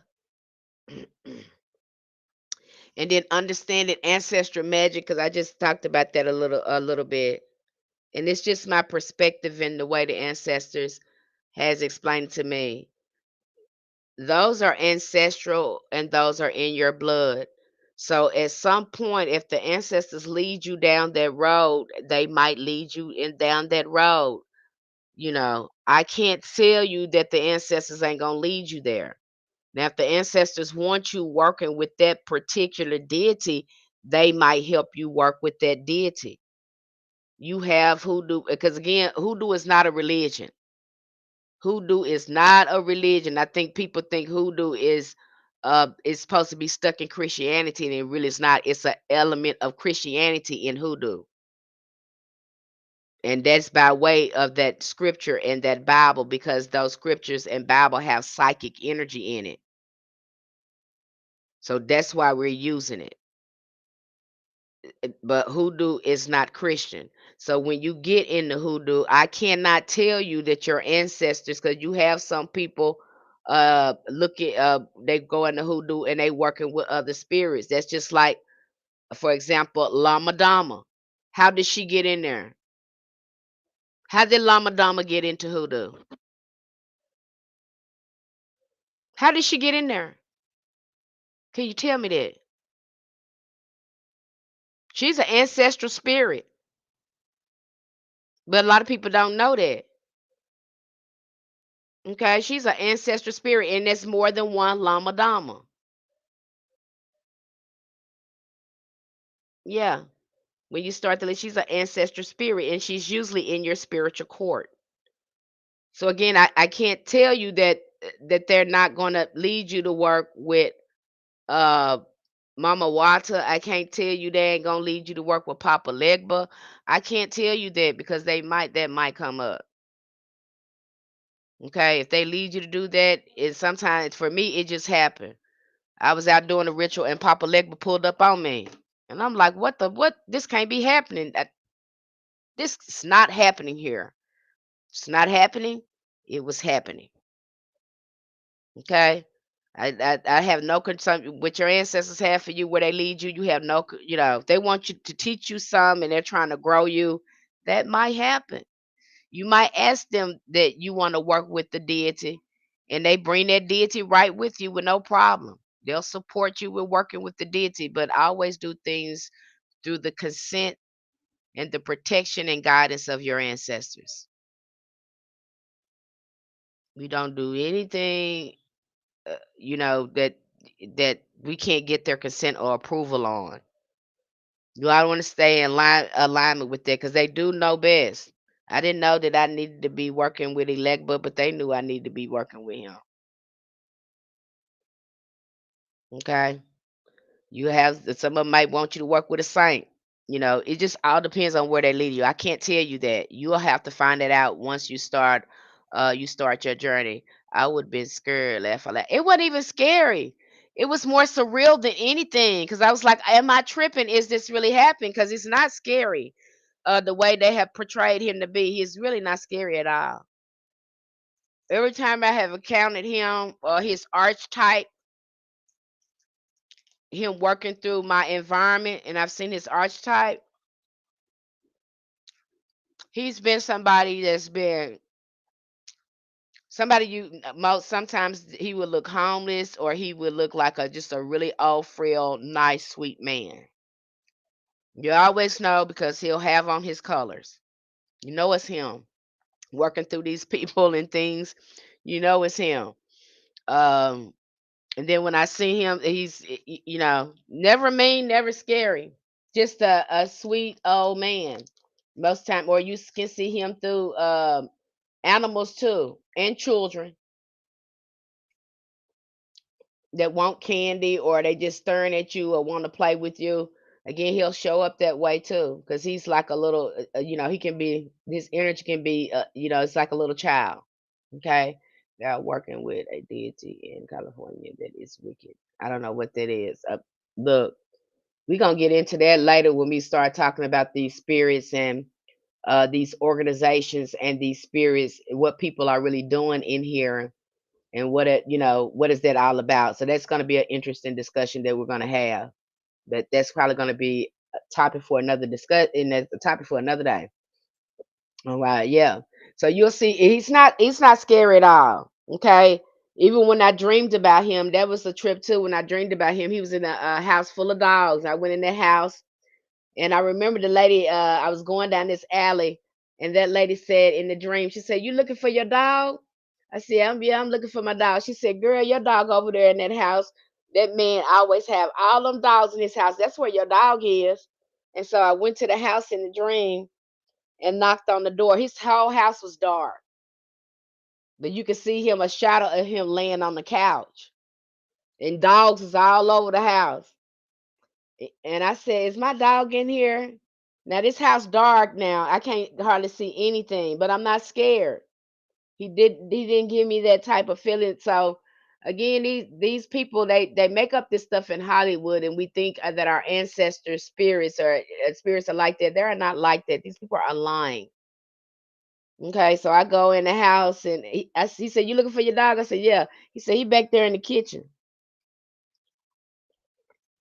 I walked through that man's house and everything, and went to the kitchen and got my dog. It was not scary to me. He's never approached me in a scary way. Okay. They're saying this because these spirits are so powerful, and they're our ancestral, and they live within us. They're the archetypes that live within us. When you start tracing some of these spirits back and looking at them, you will start seeing too, some of them are actual people, again, that were deified, again, and linked to our ancestral lineage. Okay. Wait a minute. My grandmother had a dog dream like that. Okay. And so I knew it was him because I knew it was associated with him. I knew he was associated with the dog. I knew that. And so the ancestor said that he would be showing me something. And he did show me something. He did show me. I asked the ancestors for the dream, for him to show me something. He showed me. So your dreams and your recall for dreams are very good when you start working with your ancestors. If they want you to know something, you start working with these spirits. And some dreams I can't remember, but usually when I'm working with a spirit and I'm trying to call a spirit, those dreams I have very great recall of them. Very great recall of those dreams. And you will start you know, seeing you're gonna get an answer. They're gonna show up. If you're being consistent at that altar, if you're consistent on your call, and you doing what you're supposed to do, you're gonna get an answer. Okay. And usually for me, it always shows up in dreams. Or I get again, I'm comfortable with talking with my ancestors telepathically. So sometime a knowing just come in there and we go to having a conversation. And sometimes that happens. So you will know. That's if you're consistent, if you're doing your work. If you're not getting that going on in your work, uh, you, you need to be consistent. That's something I can tell you. Because it will happen if you're consistent. You're consistent, they're going to be showing up in your dreams. That's if you're doing the rituals and you're communicating with your ancestors. And you're going to see a difference in your magic if you're consistent again and venerating, having a conversation with your ancestors. You will see it. If you're not being consistent with them, you don't have a relationship with them, your magic is probably going to be a little spotty. Could you tell me how can I find out what spirit is in my court to work with? I would ask my ancestors. That's what I would do. I would do a divination. Ask my ancestors to show me a dream. Again, y'all missing everything. You want someone to tell you an answer. And this is the part where your discernment can fail you. Where people can tell you, people you can tell people they got curses on them and all this sort of stuff. You get yourself in a pickle. I would go to my ancestors. If you have faith and you have trust, they're gonna show you. They're gonna show you. This is the time to start testing them. This is the time to see that if they there. This is the time to not ask other people, but start testing them. Say, hey, show me a dream. I really want to know. Beep up your libations and start pouring your libations every morning, every day, and start and be consistent with it. Tell them that you want them to show you. You want them to show you. They will show you. I promise you. Is you ready? Is you ready for that though? You better be ready for it. And when you see it, know that it happened. No, that happen. You have every you can communicate, but you got to be consistent. Them spirits got to know that you're ready. They got to know that you're sincere. You don't know what other people gonna tell you. You know what I'm saying? You don't know. In this day and age, you don't know. Then if you want a clear answer, and you're trying to. It just made no sense to me. It makes no sense to me. Now, give me if I'm wrong. You want somebody to tell you what your ancestors is saying, but yet you're doing ancestral veneration.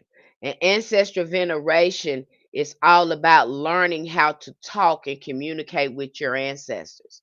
So every time I feel like every time you're doing that, you're avoiding of uh really learning how to communicate with them by keep putting somebody else in the middle who can distort your communication. That's just my perspective of that. Instead of you, because that's the only way you're going to learn. You're a medium already. It's in your bloodline to communicate with them. I think the thing that we probably need to look at: do you trust your intuition? Why don't you trust your intuition? What kind of thoughts going on in your head that makes you not want to trust your intuition? When did you stop trusting yourself? How come you don't believe that you can talk to your these are the questions we probably need to be asked, because when I see this going on, it's usually be a lack of self-confidence that you can do this. That's really what's going on there. Or you need to clear out some stuff in your mind. Okay. Hey, beauty monger. Hello, hello. TikTok family. Hello, hello. YouTube family. So that's usually what's going on. You don't trust yourself. That's why, in our community, I give you so many resources of spiritual communication so you can find out which one you're comfortable with communicating your ancestors. Because once you get comfortable with the divination and doing ancestral veneration, the communication is going to become clear. And nobody going to be able to come in here and tell you nothing about your ancestors because you already know. You know yourself. You've been doing the shadow work. You've been communicating with your ancestors. You know you're communicating with them. So can't nobody come in here and shake up your foundation because it's too strong. And you want that. You don't want nobody telling you again because you just you leave yourself open like that. I don't want nobody in the middle of me and my ancestors like that. And if I did need something like that, I want them to guide me to the person or give me the answer. But I know the ancestors, they can tell you anything, anytime, anywhere, any place when there is no limits to them. And you got to stop thinking about them as your family members. We're going beyond that. You don't understand ancestors. That's I might have to come back here and break this down so you'll understand the realm of the ancestors and the types of ancestors that are linked to us. You think ancestors, hey DLC, you think ancestors is just family. You them folks no. You got a whole ancestors that's connected to your soul, to your spirit, to your mind. I can just go deeper with that. You can't even comprehend when we start seeing ancestors. And then you have ancestors of affinity, you know. So you gotta stop thinking of them like it's just your family. No, it goes beyond that. Okay. You got whole nations, you know, a whole lineage that goes back thousands and thousands and thousands and thousands and thousands and thousands years beyond your family that you're looking at now, the generations I know that's the only thing I could fathom too is the three generations of family I was looking at. Then I started working with ancestors and the ancestors of the land and I started seeing them in meditation. I said, "Oh my God,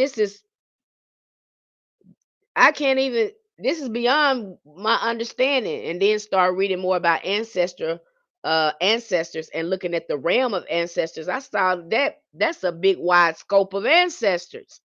This is going beyond the third generation. People don't understand ancestral veneration.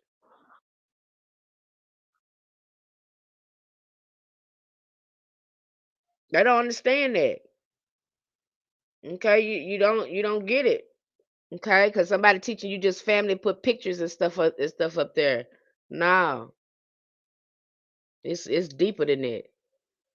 Okay, it's much more than that. It's more and more ancestors than what you think of that you think it is when you start looking at the science of ancestral veneration and how many ancestors are linked to us. You got ancestors linked to you. You got descendants linked to you that's not even born yet. You got galactic ancestors in a very higher realm. Okay, then you have ancestors that's saints. You have ancestors that angels, and you sometimes you can't tell the saints from the angels with some ancestors. Yeah, this is what it is. So again, when you start understand, this is why that and all the ATRs they address the ancestors first, because ain't nothing rocking, shaking, moving, doing nothing.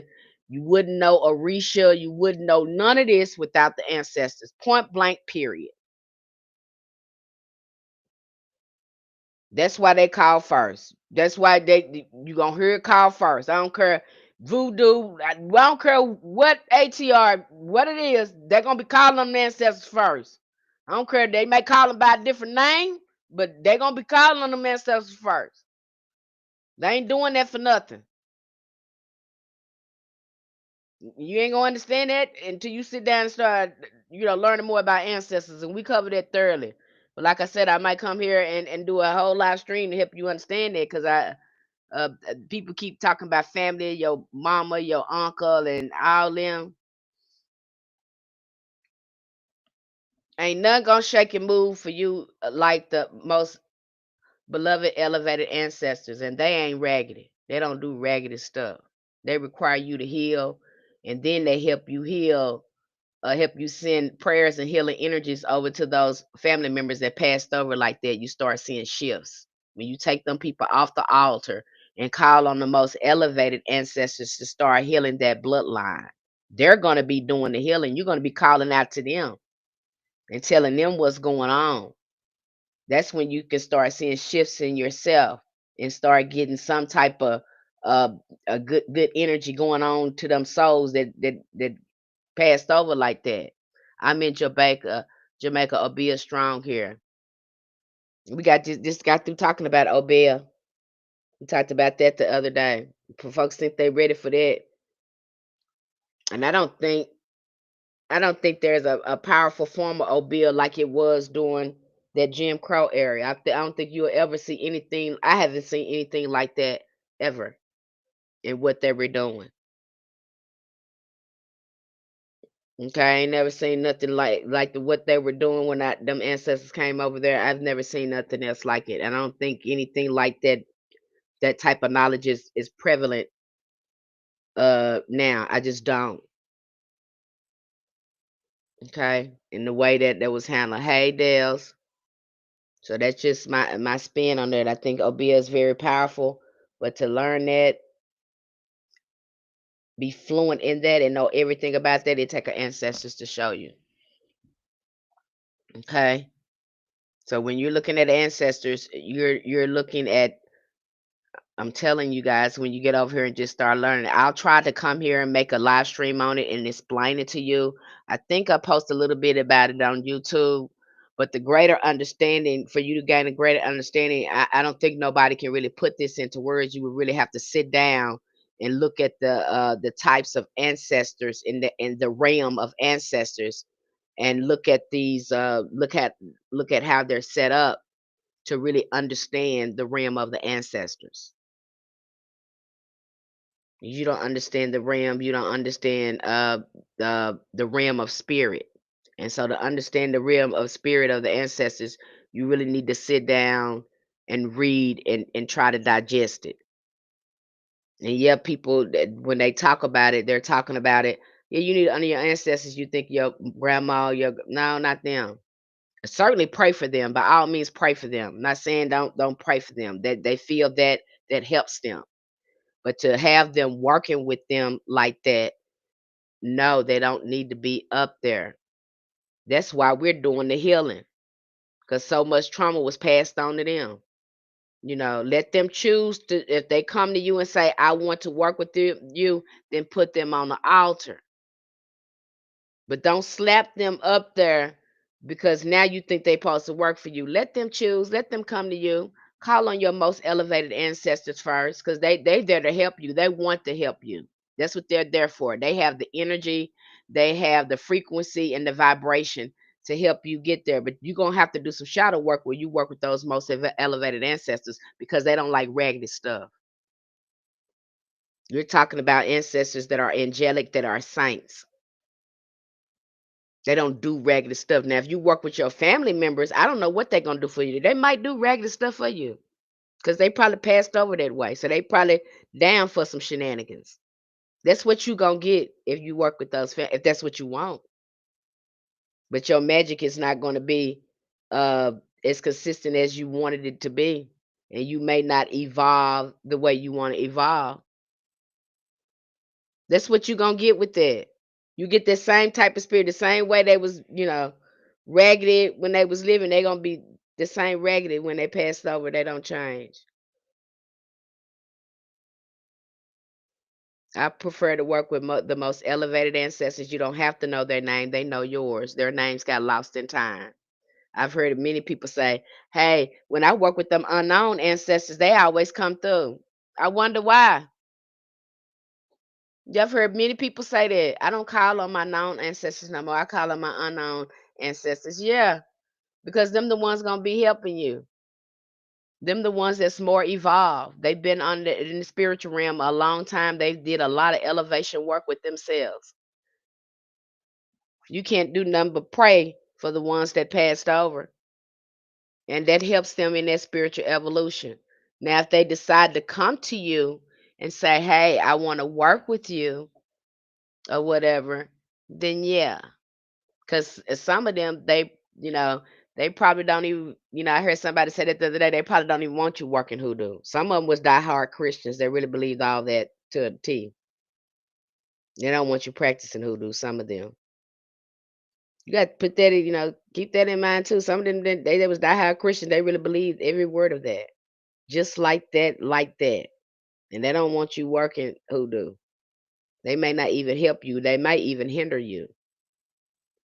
So do you really want to call on those family members, or do you want to call on your unknown most elevated ancestors? Do you want to call on them, or you gonna have to really sit down and sit with that? It's true, Lefala. My grandmother still sassy as hell, Lefala. And it's some stuff they just, again, it put really thought in what you're calling for and what ancestors you putting on there. Cause yeah, you get to choose and make sure that's what you want, because they will come with their same stuff. They, now don't get me wrong, at some point they can be useful for some things depending on what you got going on. But if you know they got all that they had so many wounds, they just had so much stuff hurt, just messed up like that, save yourself a hard time and don't just pray for them. One of my family members said magic is ugly on the ghost app.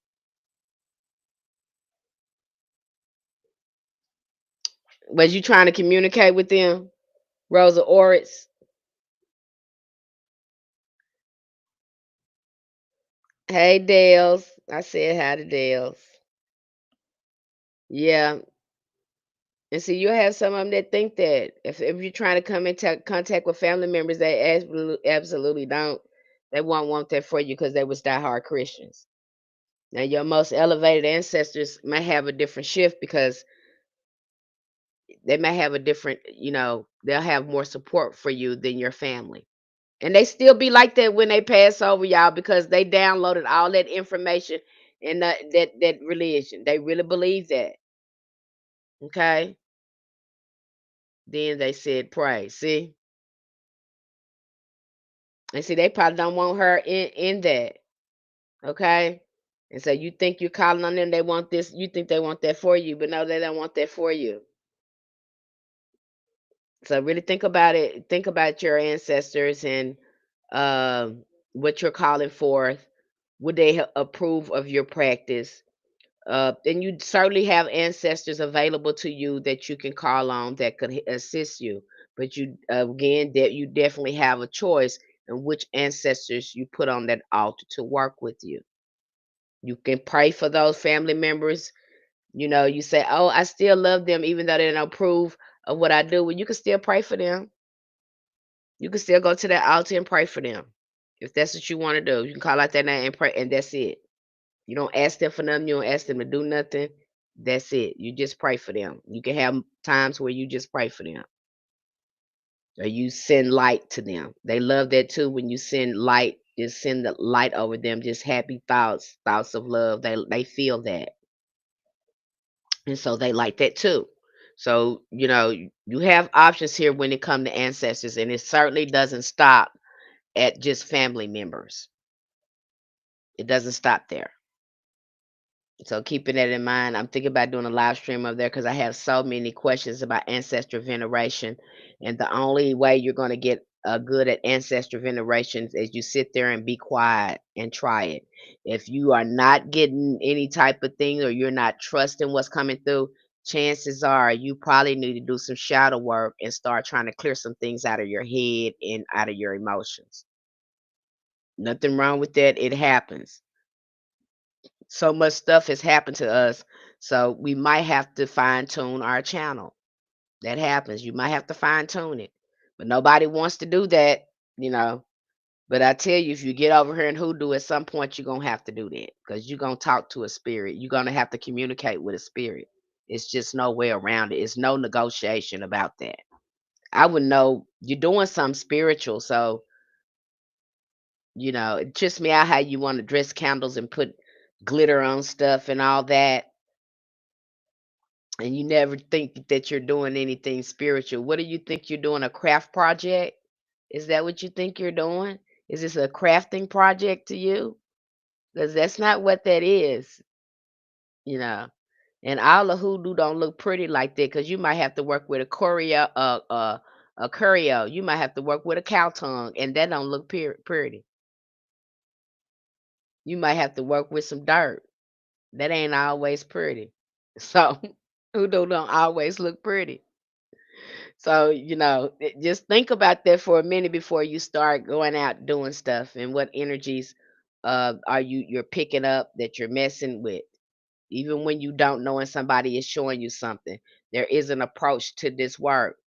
That's just like if you're doing any justice work and you're trying to get somebody get some justice. Well, what energy you gonna use? What spirit gonna help you? Are you gonna use an angel or are you gonna use a demon? Are you gonna use an ancestor? What you gonna use? Oh yeah, this is what our ancestors did. And even if you don't realize that you're doing this, somebody's showing you a spell and you're doing justice work and you in that frequency, a lower frequency, that's that energy present in that work. You have called it there, whether you are doing it consciously or unconsciously. Think about what you're doing.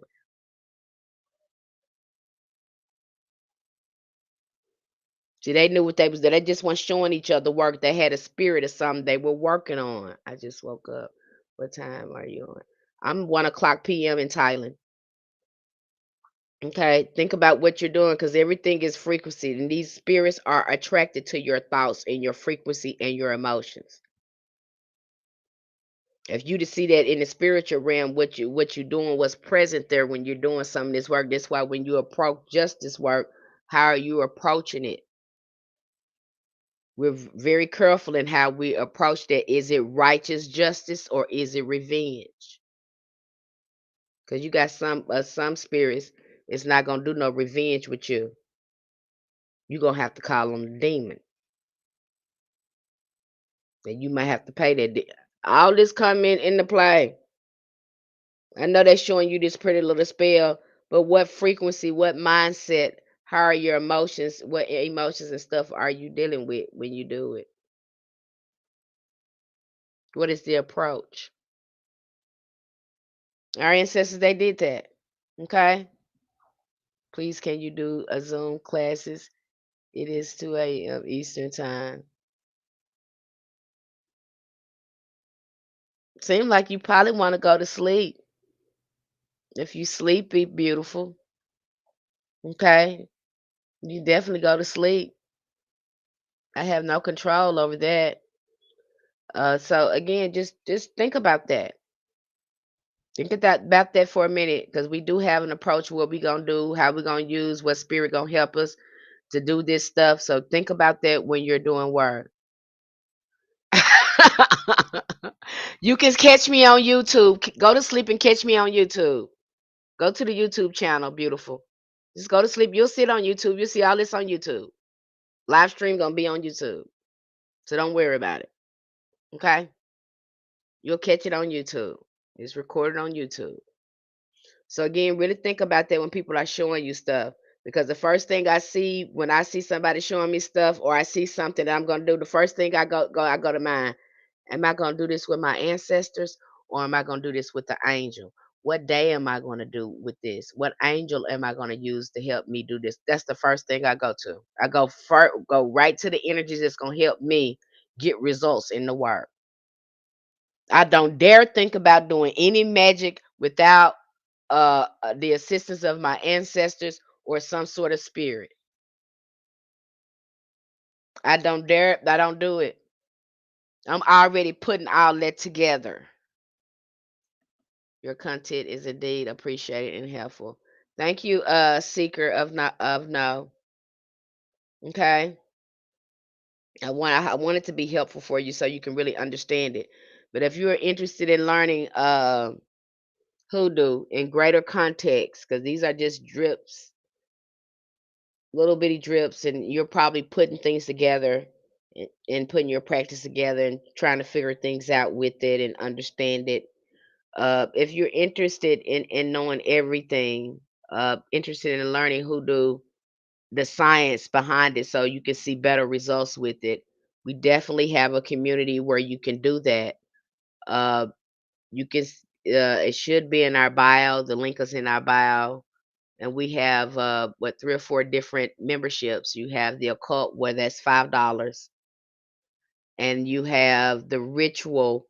The ritual is good for people. You're just doing ancestral veneration. You want to learn more about rituals, the science of it, and you just want to work with angels and saints. That's good. That's for that. The conjure is more focused on, hey, I know my rituals. I've been working with ancestors for a very long time. I know what I'm doing. I want to work with spirits. I'm ready to understand more about how to work with voodoo spirits, or how to work with the orishas, or how to work with some goetic spirits. I want to know more about how to do that type of work. Then conjure is for you. Okay. If you ain't scared and you ready to, work with spirits, since that's such a work way, then conjure is for you. Now, if you don't know anything and you say, Miss Penny, I don't know anything, but I want to know everything, but I don't know anything, but I want to learn everything. I want to heal, and then I want to learn ancestral veneration, and I just want to know everything.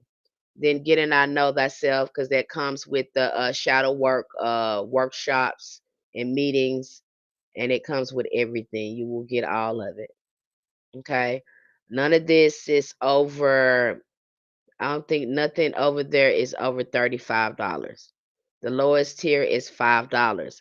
I had someone, I have to say this, and I hate to say this because I don't like even having had this conversation with you guys.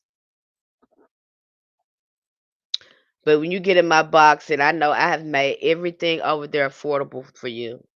Everything. I did that intentionally.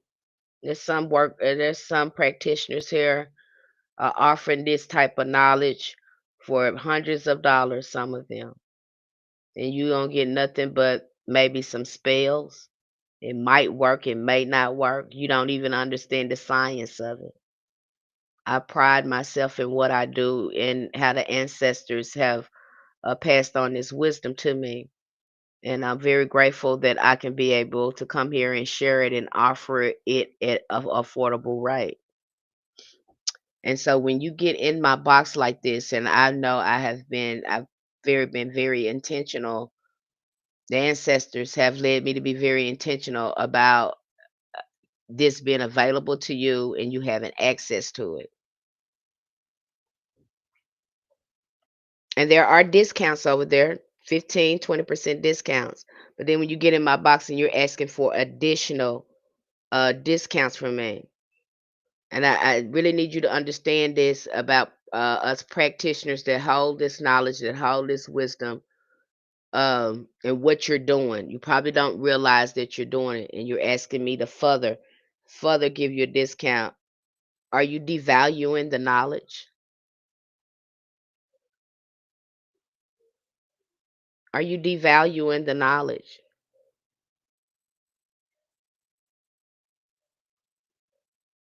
Are you devaluing the wisdom? Are you saying it's not worth what is there? And it's not a lot.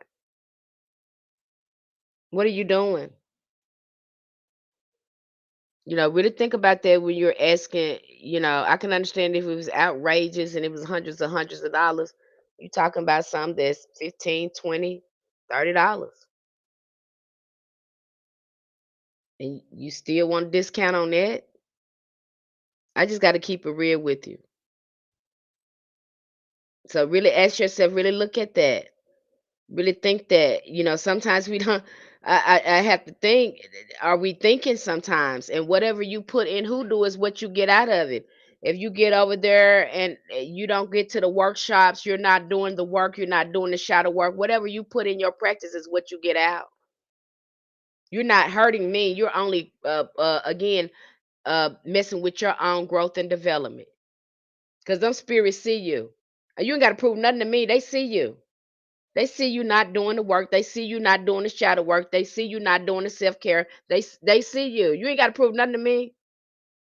You're not proving nothing to me. This is a total initiation, because you're not going to get no progress, or you're not going to come in contact with these spirits until you start doing the work. And it's all about consistency. So you're not playing with me. This is not church over here. You can't sit up here and brown nose me and make nice with me and thinking that's going to get you closer to the spirit, because it's not.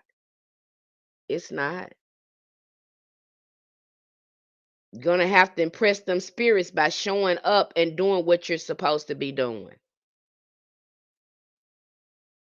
I can't give that to you. You have to give that to yourself. So whatever you put into your practice, that's exactly what you get out of it.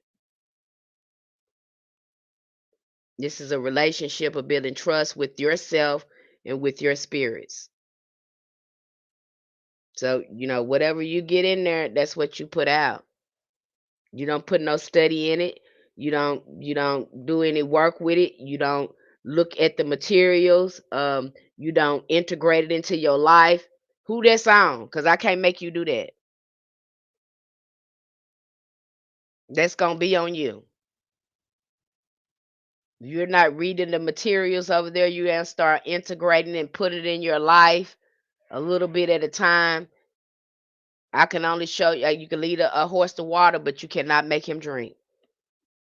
I can't make you do that. And so if you don't see the part in it, but if you do everything, if you follow the materials over there, you will start within a year. You'll start seeing some results of it in your life. It takes about a year to integrate hoodoo fully into your life. When you start understanding the knowledge and studying it, takes about a year. I wouldn't expect you to be proficient in this in 2 or 3 months. No, it takes about a year to integrate it, because it is a lot of information. It is a science, and it is a way of life. So it is good to be around practitioners and have a community that have that same lifestyle, someone that you can fall back on that's going to support you on your journey, because this is a way of life. It's not just a spell and walk away and I live raggedy. I'm gonna live raggedy. I'm gonna get over here and be, yeah, you're gonna be raggedy, all right. You're gonna find yourself just like that, messed up, like them people taking that oath and stuff and conjuring and stuff and making pacts with these spirits and end up not in a good way. Okay, so you get in and what you put out. You get some people want to take a shortcut and they're gonna want to go right to working with spirits and stuff. They don't understand it, but they like what this spirit is giving them. That's what they get over there in initiation. But you don't know. You got to do all these rituals. You got to pay this spirit. Then you find yourself in the pickle because you want to skip all this and go right to conjure. And I'm talking about working with a spirit. I'm not talking about working with roots and, plants, saints, and angels. I'm talking about working with some of these spirits. Because people do that. They go right to conjuring. And then they find themselves in an agreement with a spirit that in a contract with a spirit they can't get out of. Because they got to keep this going on. So be careful. Okay? So if that's something that you're interested in, if you're interested again, uh in the practice, you want to learn everything. And I do, if you and I want you to take it seriously when you do get over there, because that membership is kind of limited to like 20 people, the Know Thyself membership. So when you get over there, whatever you put in your practice, what you're gonna get out. That's why it's no initiation in hoodoo, and the way it's set up, there's certain things you're not going to be able, it's not going to be in you to do. That's why you have some hoodoo practitioners, they have to work with saints, they have to work with the angel, because they just can't hold the sort of frequency to get magic done by themselves. And you'll see that sometimes until you have did some healing in that area, then you can successfully do the work by, by yourself or with your ancestors. But it's certain work you're not gonna be able to do, and sometimes not work with certain spirits, if you haven't did certain kind of work. If you too raggedy in some areas, it's just some spirits ain't gonna work with you if your frequency is not right. Some of them just ain't gonna come. That's why it takes getting in alignment and getting yourself together, doing some shadow work, clearing some stuff out your mind so you can start raising your frequency. Some of us don't even monitor the thoughts that we entertain every day. Some of us love excitement, we love drama, we love gossip, we love, we love worshiping people. We have normalized this behavior, and you're not going to know it until you start doing your shadow work and start looking at your psychology, how you think, what are your thoughts, why do you have these thoughts. That needs to be had. You need to know thyself, then you will become the God. All this runs together. That's why you'll see that in ancient Kemet they did that work, that type of mystery work, before they can even go on into a priesthood. They had to do self-mastery, and that you still have to do that in hoodoo. You have to have good emotional regulation. You have to have, again, be able to hold a thought in intention, because thoughts are things and they create your magic. All that works together. They ain't gonna tell you that. You can't be sitting up doing a spell, but you worry about Bobby over there with Susie. But you trying to do a spell, but you worried about Bobby over there with Susie. The spell ain't gonna work right because you worried over that Bobby over there with Susie. The spell ain't gonna manifest because you know why? Because you worried about Bobby over there with Susie. The spell ain't gonna work if you just keep on saying, "I hope it's gonna work. I hope it's gonna work. I hope it's gonna work." It's up. Now it is working. Why? That's what you're doing because it's gonna work. This is the mechanics of it to work. And so your mind got to be intact. See, I'm gonna tell you this.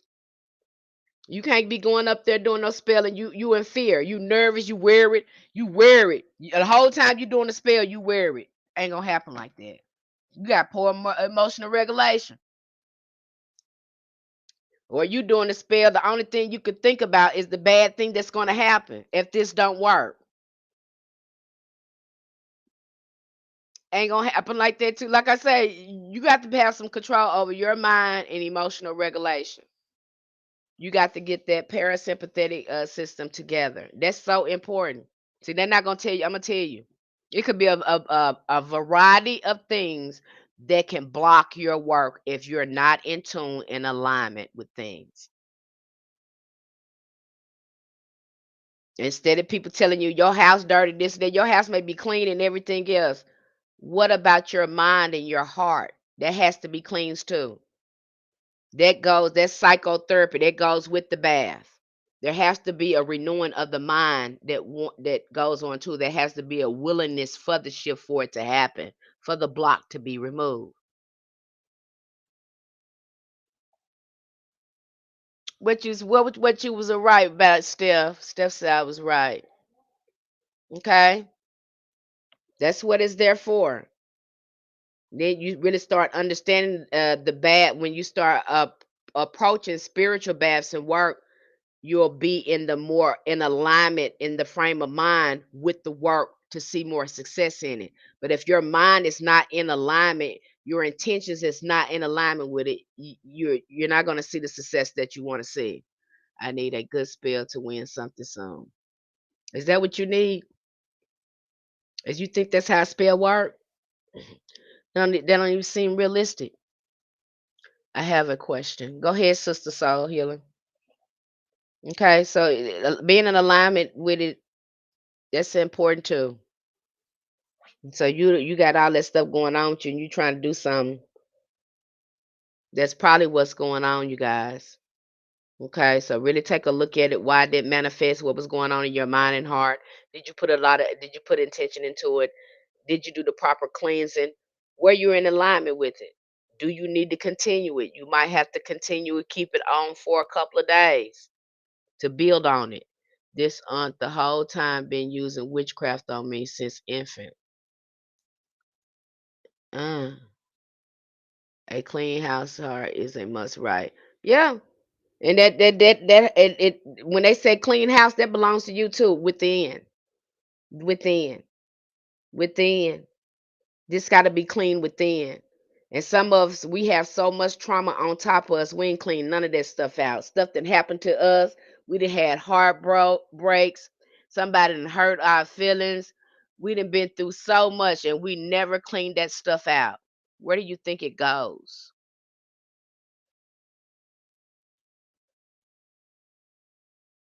You have to internally clean too. You have to internally clean too. Stuff has to come out. There must be some purging going on there. And that's what shadow work still has you help you purge it, especially in our workshop because we do group healing, and I have you talking because I want you talking. I want you getting it out so you can start seeing the release start to happen in your body and your mind. However, she is emotionally imbalanced.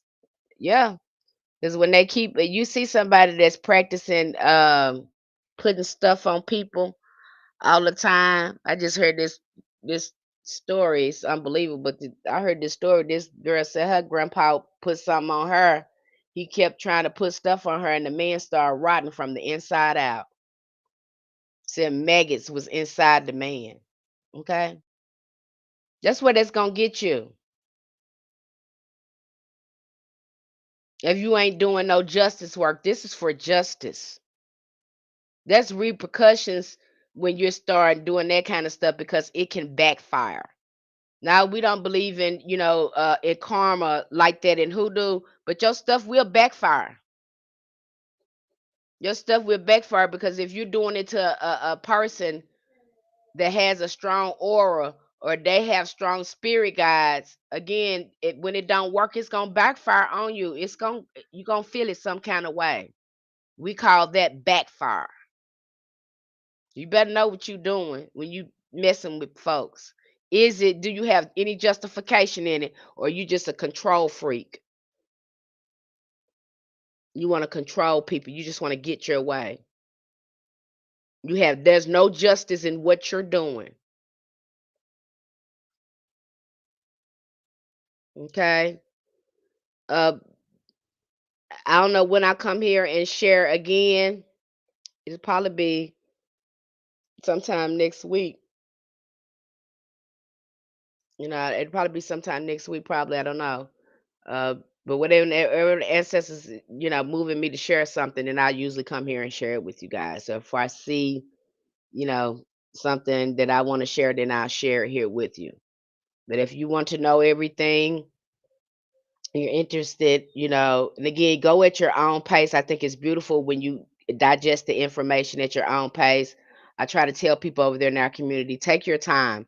Don't try to rush through this because it takes a while. It took me a while of studying, integrating it, getting things the way I wanted spiritually, how I wanted to be really set up in my life.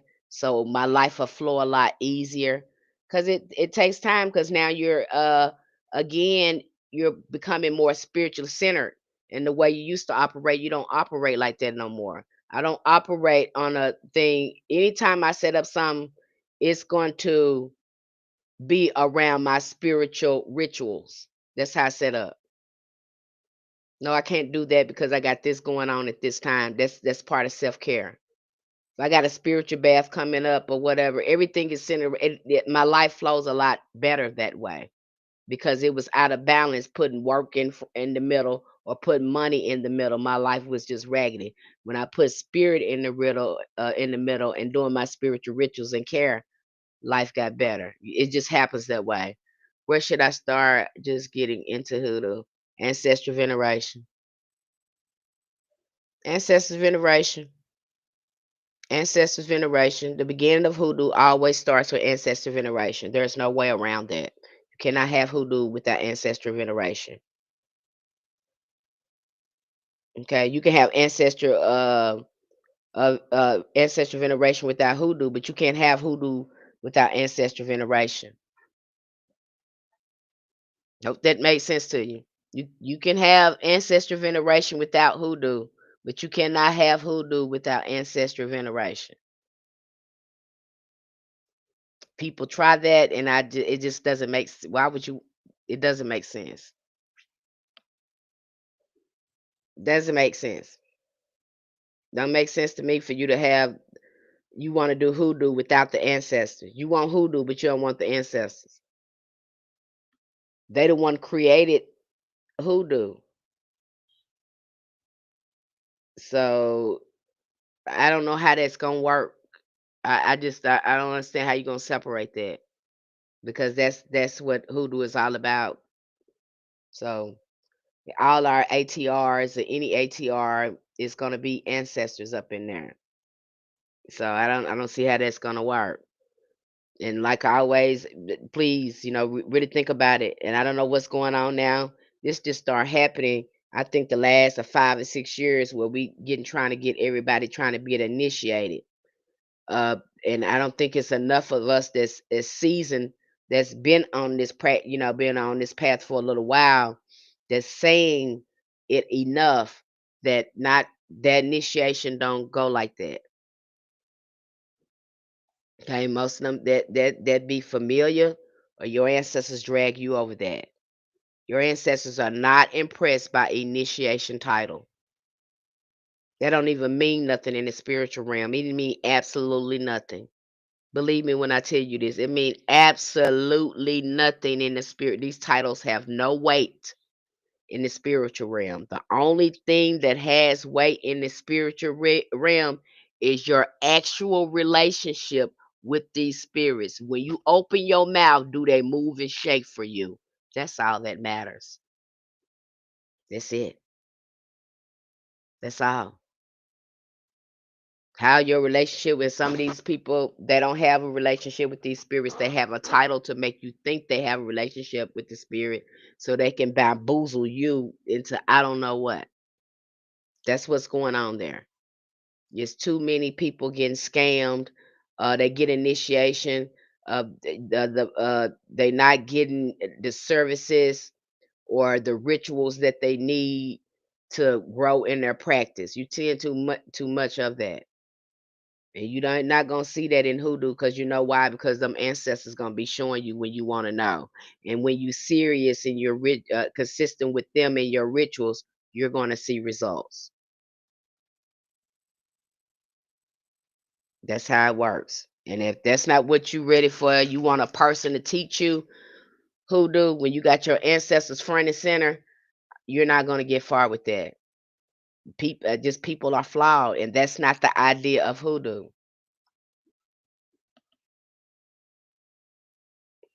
The thing is to open you up to spirit so you can be led by spirit, not to be led by people. This is when it all boils down to it. That's what you're trying to do in the first place. Okay. I know you don't you think you can't talk to a spirit, but you can. You probably been doing it, don't even know you're doing it. because it is that effortless. You're just thinking too much into it because you've been watching Hollywood and they done told you it happens like this and that, and it doesn't. It's very subtle, but very powerful and profound. It's very subtle. You wouldn't want that. It doesn't only happen like that. Your ancestors would never. They don't like coming in a way that's going to scare you or frighten you or anything like that. Most ancestors, they're not going to come to you like that. You're gonna feel at peace whenever they come. A peace to come over you. Just like when I came in contact with Pop Elegba, I didn't feel scared. It was surreal. I was like, "Is this really happening?" It's just shocking. You didn't know they were there close and they were going to be that active. That's what shocked me. I didn't know they were going to be that close and that fast and that active. That's what happens when you get the ancestors.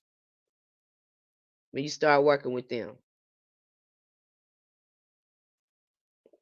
Where another spirit will probably take their time with doing something. The ancestors, because they lived a human life, they can move things along a little quicker for you most times, depending on what you got going on. You'll know those results. You'll know they're working. Question: all Black Americans who choose to do hoodoo, welcome or not?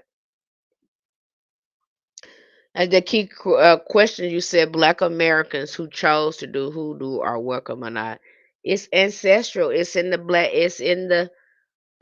culture. Hoodoo is in the Black culture. Some of people we are doing hoodoo right now and don't even know it because we don't call it that.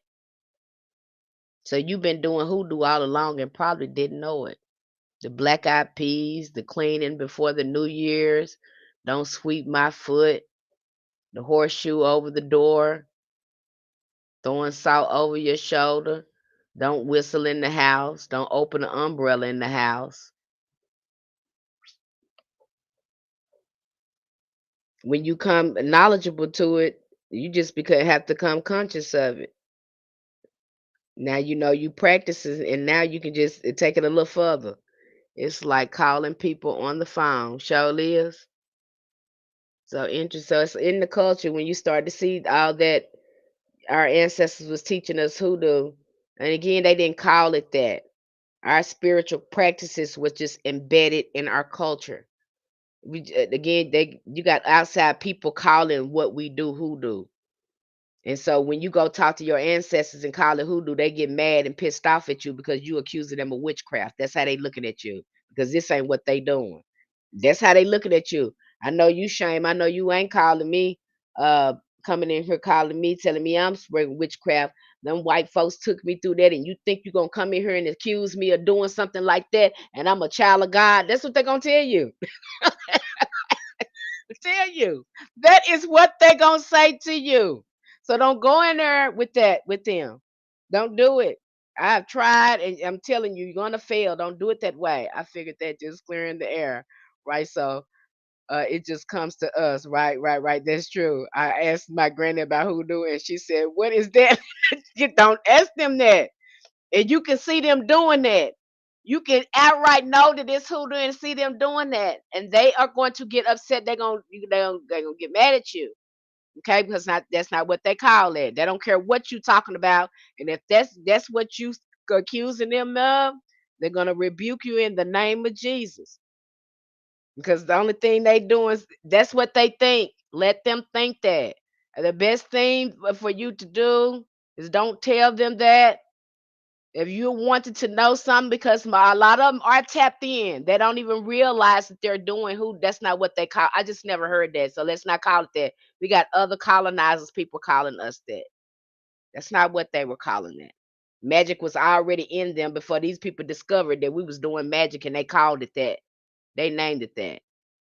That when you see her doing that, just and you know there's something that you want to do or something you want to learn, ask her about it.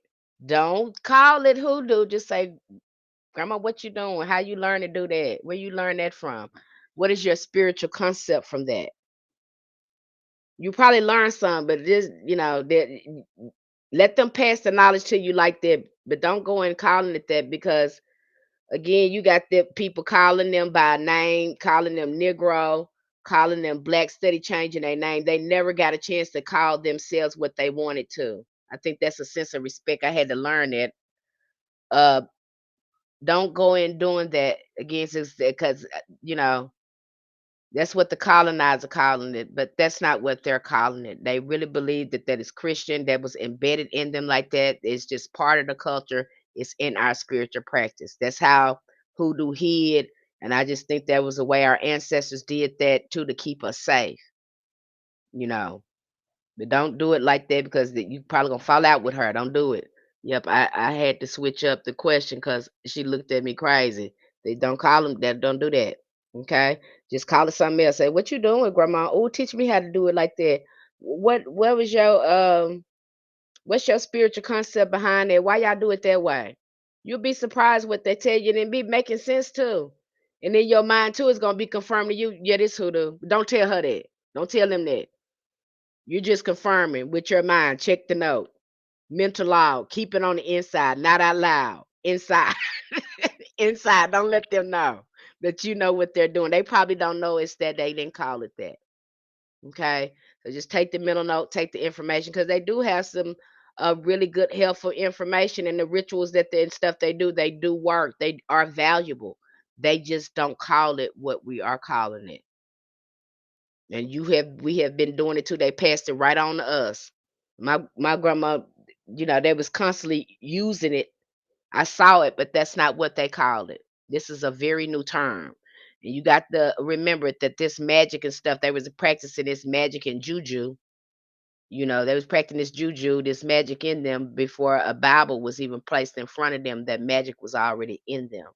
So when they started looking at the Bible, they interpreted it from their spiritual science perspective, and they didn't have a name for it, but the magic was already in them, and so they just start integrating it. Okay, my granddad used to keep pyrite crystals on a shelf behind his recline. See, for luck, drawing in prosperity and money and good luck.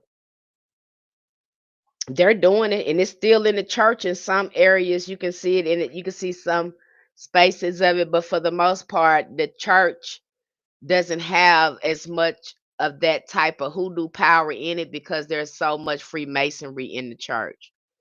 So you got a lot of people that's spiritually disconnected because of this prosperity evangelistic type of crap that goes on in this church that has cut off the divine flow and connection that used to happen in the church. When hoodoo was in the church was powerful. The church was a community. The church was a family. The church helped each other. So you don't see that hardly anymore. Now the church is specifically a business disconnected from the divine flow. So that you don't see that. So that's why you see all that mess, all that raggedy stuff in that church now, because they took hoodoo out the church. But when hoodoo was in the church, it had more power right there. And then they wasn't afraid to either to say it was conjure or they were using the spiritual technology of their ancestors. You saw Bishop Mason, he had all that stuff on his desk, Buzzard, Dr. Buzzard. They wasn't afraid then, okay? Because they knew that was in the church, but when they was trying to call themselves to integrate into these people with these colonizers, they wanted to become more civilized, and Freemasonry entered the church. You know, you do your own research on that. You see it for yourself. You go back and look when the hoodoo was real prevalent and how the church was doing and how that church doing right now. They used to call it the Lord's work. That's what they call it, the Lord's work. They call it the Lord's work too. Okay. So you never hardly saw them call it hoodoo, and that was my mistake. So and they was naturally doing it. You know, it trips me out too. How they naturally start talking to dead people when they pass over. You had them people that you now they know they not supposed to be doing it, but your grandmama, your grandpa is talking to dead people. They naturally start doing that. My mama did that when my auntie passed. She naturally started talking to my auntie. She was communicating with her.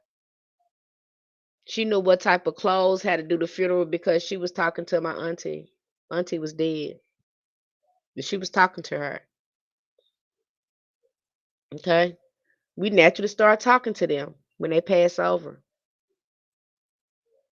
You know, you watch some of your grandparents. Sometimes it's like my great great grandpa, pawpaw.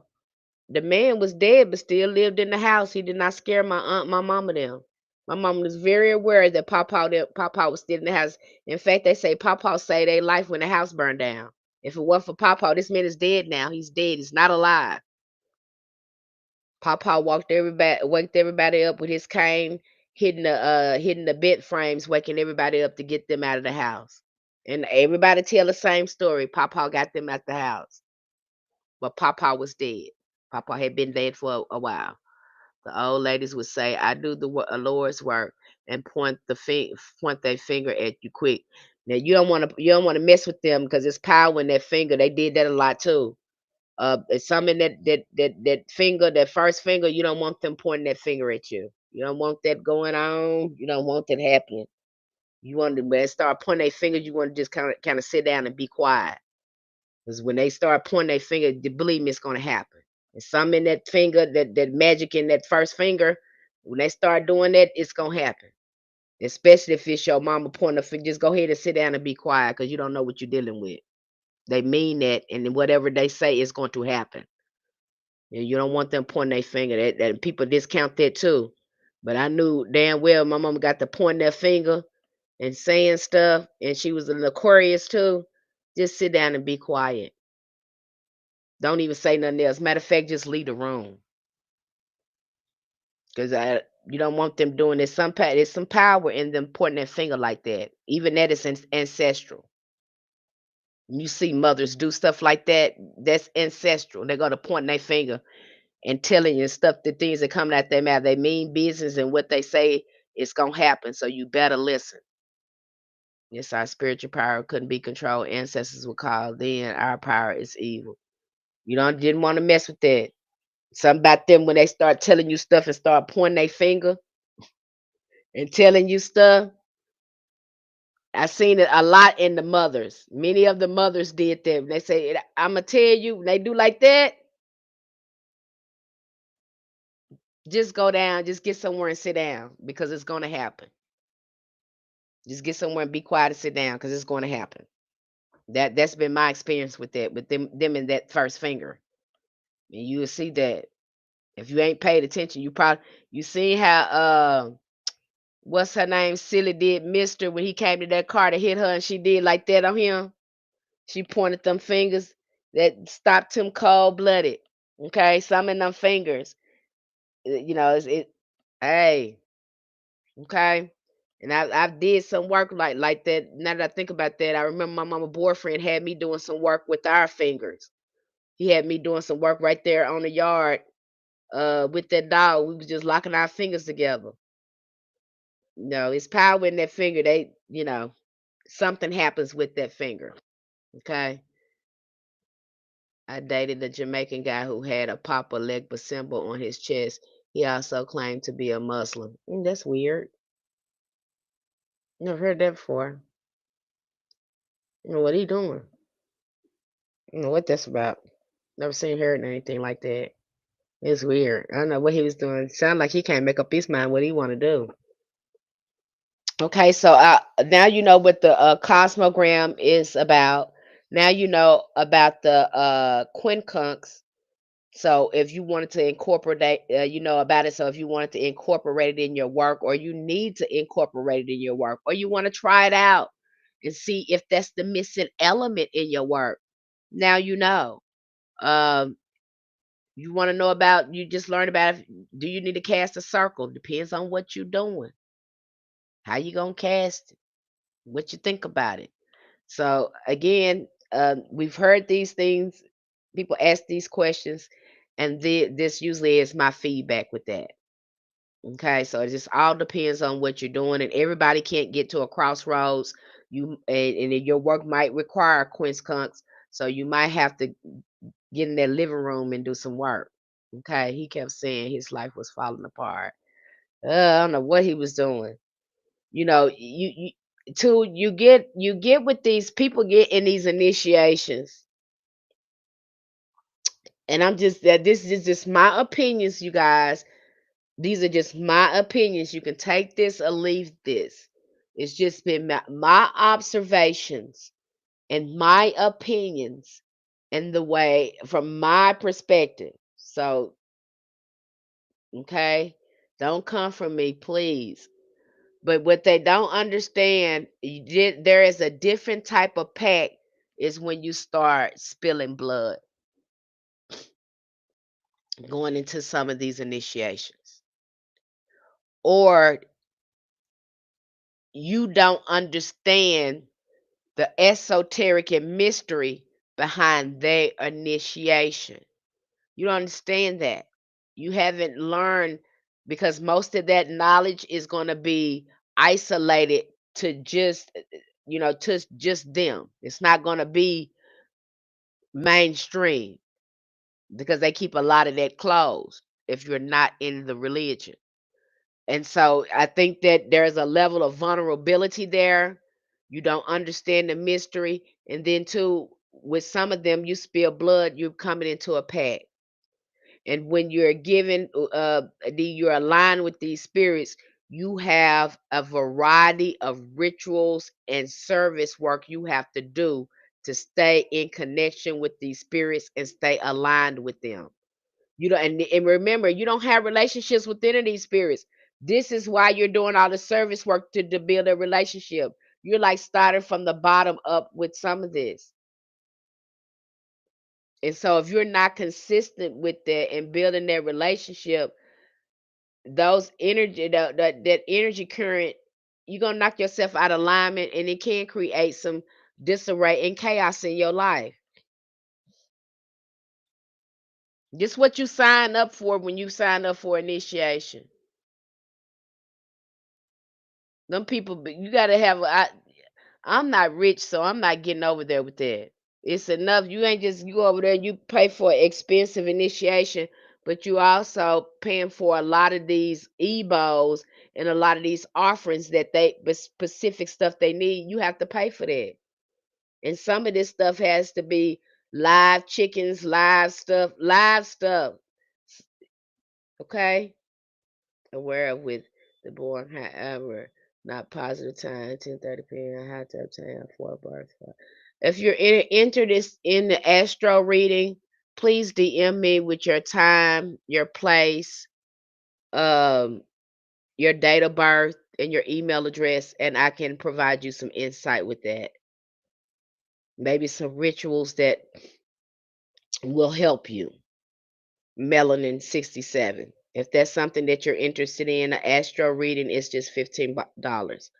So I can provide you some insight looking at your chart and maybe grab some rituals out of there to help you get in alignment. Okay. So if that's something you're interested in, DM me. I don't have a problem with that. And it does help because at least you start looking at some consistent rituals you need to do that's in your chart that can help you start clearing out energy.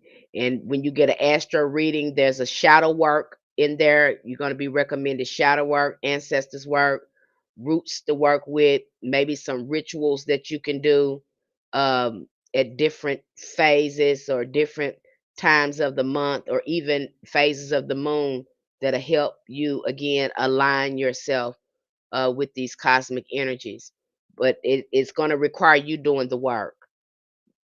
It's going to require you doing some because there's shadow work recommendations in there too in the chart. And a lot of us came here in our north and south node, especially in the north node, the Chiron. Uh, you're definitely going to see what kind of energies you came here with and what type of ancestors work you need to be doing, aka shadow work. Do you do readings? Yeah, I do regular readings as well, tarot readings. Okay. And depending on what you got going on, sometimes it just in special cases.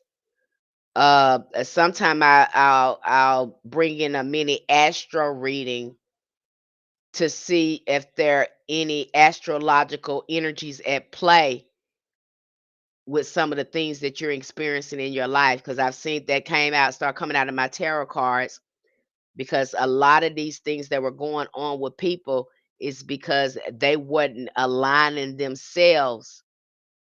They were in, they wasn't again fulfilling their soul contract or in alignment with what they were really here to do. They wasn't in alignment with the soul work.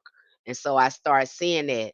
And see, a lot of people, they go get a tarot reading. They think, oh, it's supposed to tell me if I'm rich, am I gonna get a job? Sometimes a tarot, people come to me with a tarot reading, and the tarot is trying to heal them. They think this the problem, but no, this ain't the problem. You need to heal. You got raggedy stuff going on with you. You're not taking care of yourself. You got codependency going on here. You're a love addict. You got other stuff going on. You think that no, that sometimes that don't be the problem with people. That and people, they think that be it. And they be like, that's it, Miss Penn. I said, I need you to do this and then contact me 2 weeks later and see how things turn out.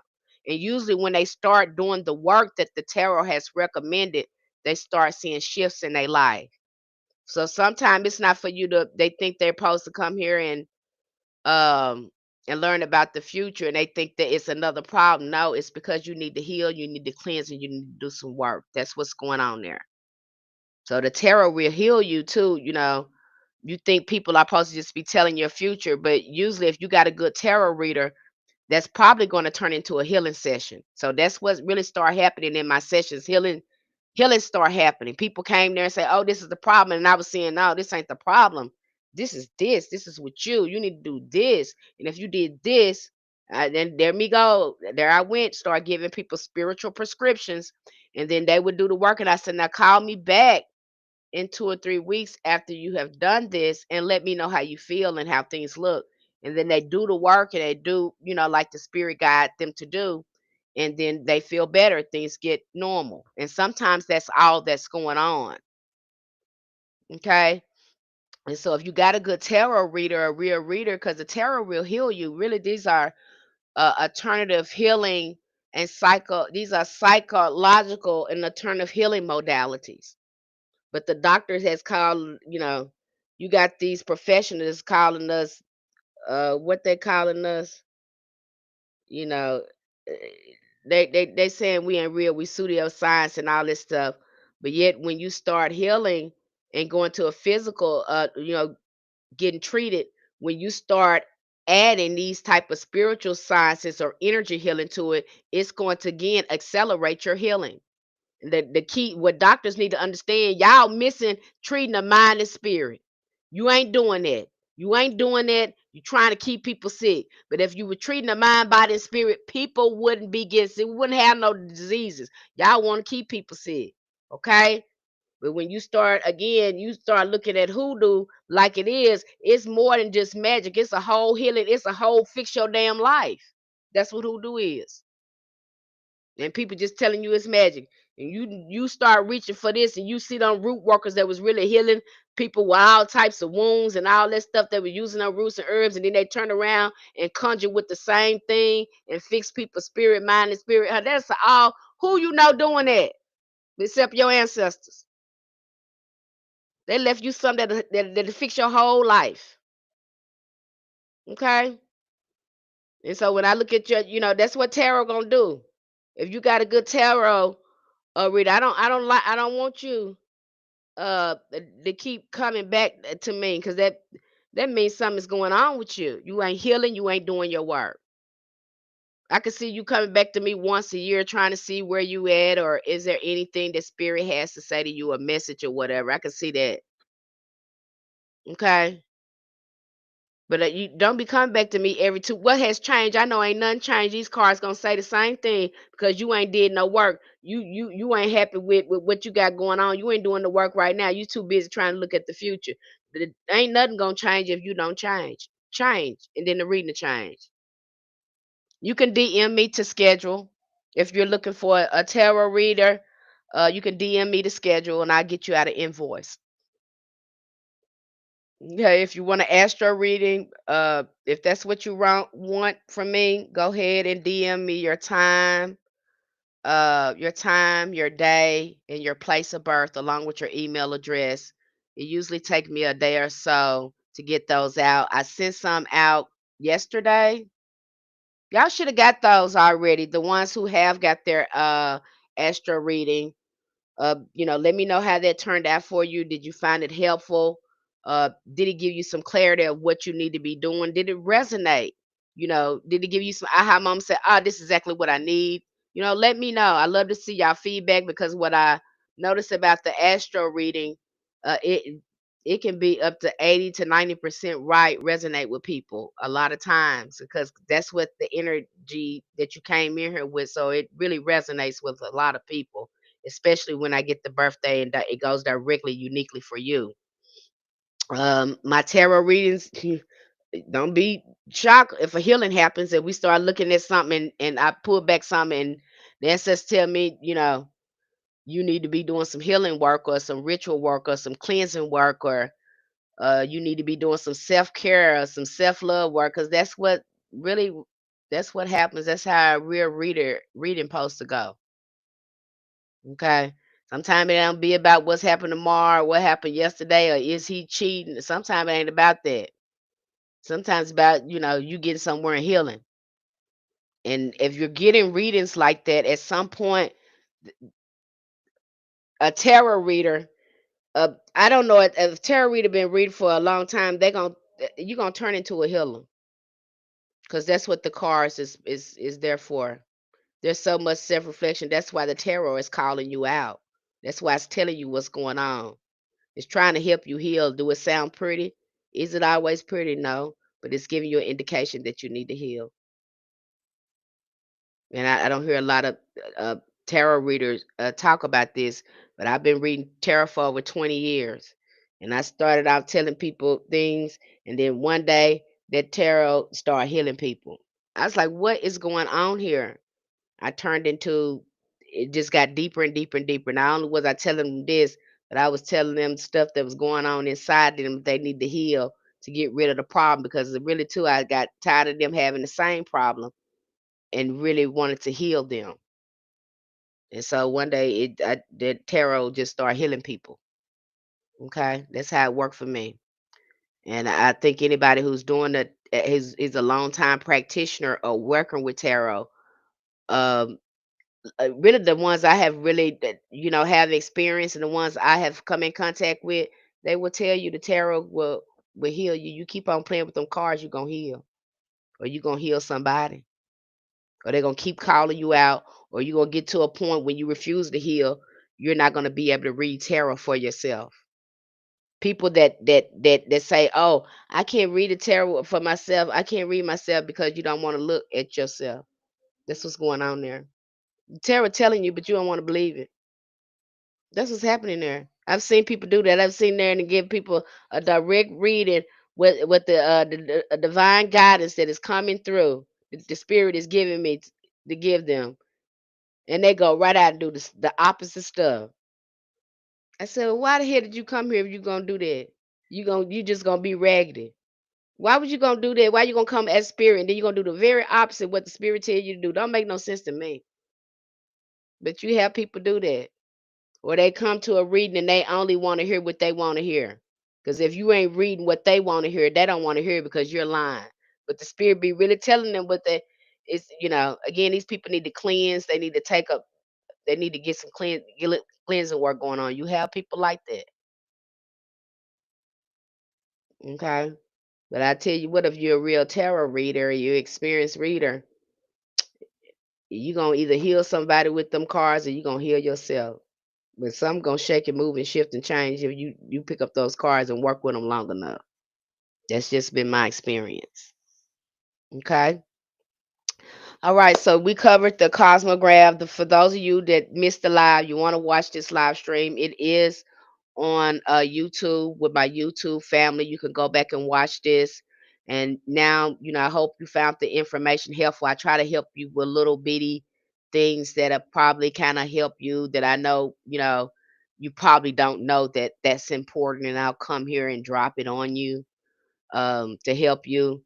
But again, if you want to know everything about hoodoo and pace yourself and really integrate it into your life and you want a supporting community, again, that's available to you. Very affordable rate and great support because I'm always there. I'm always active.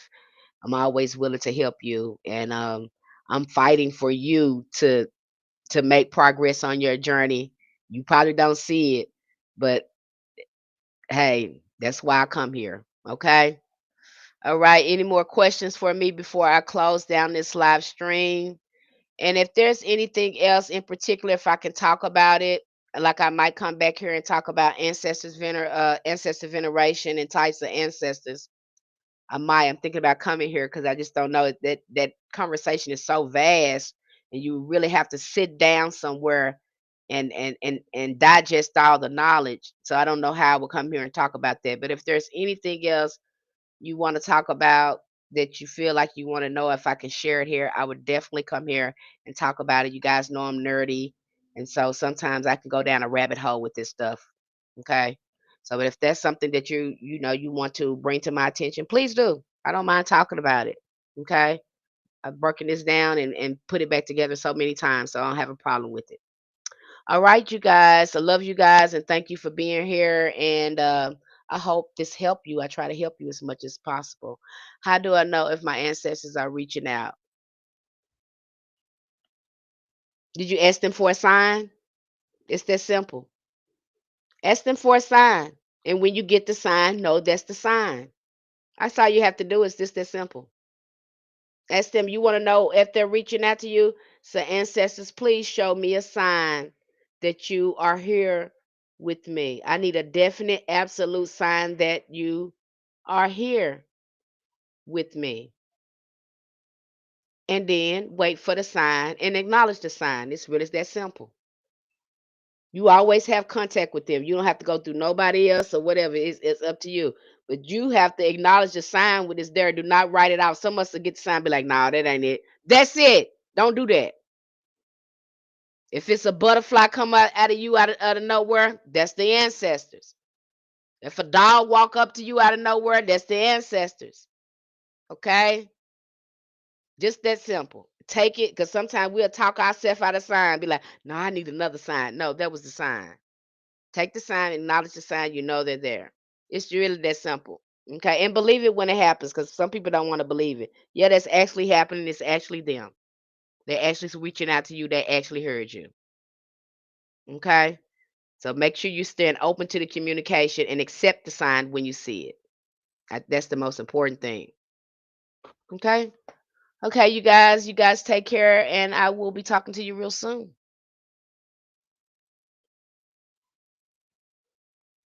Good night.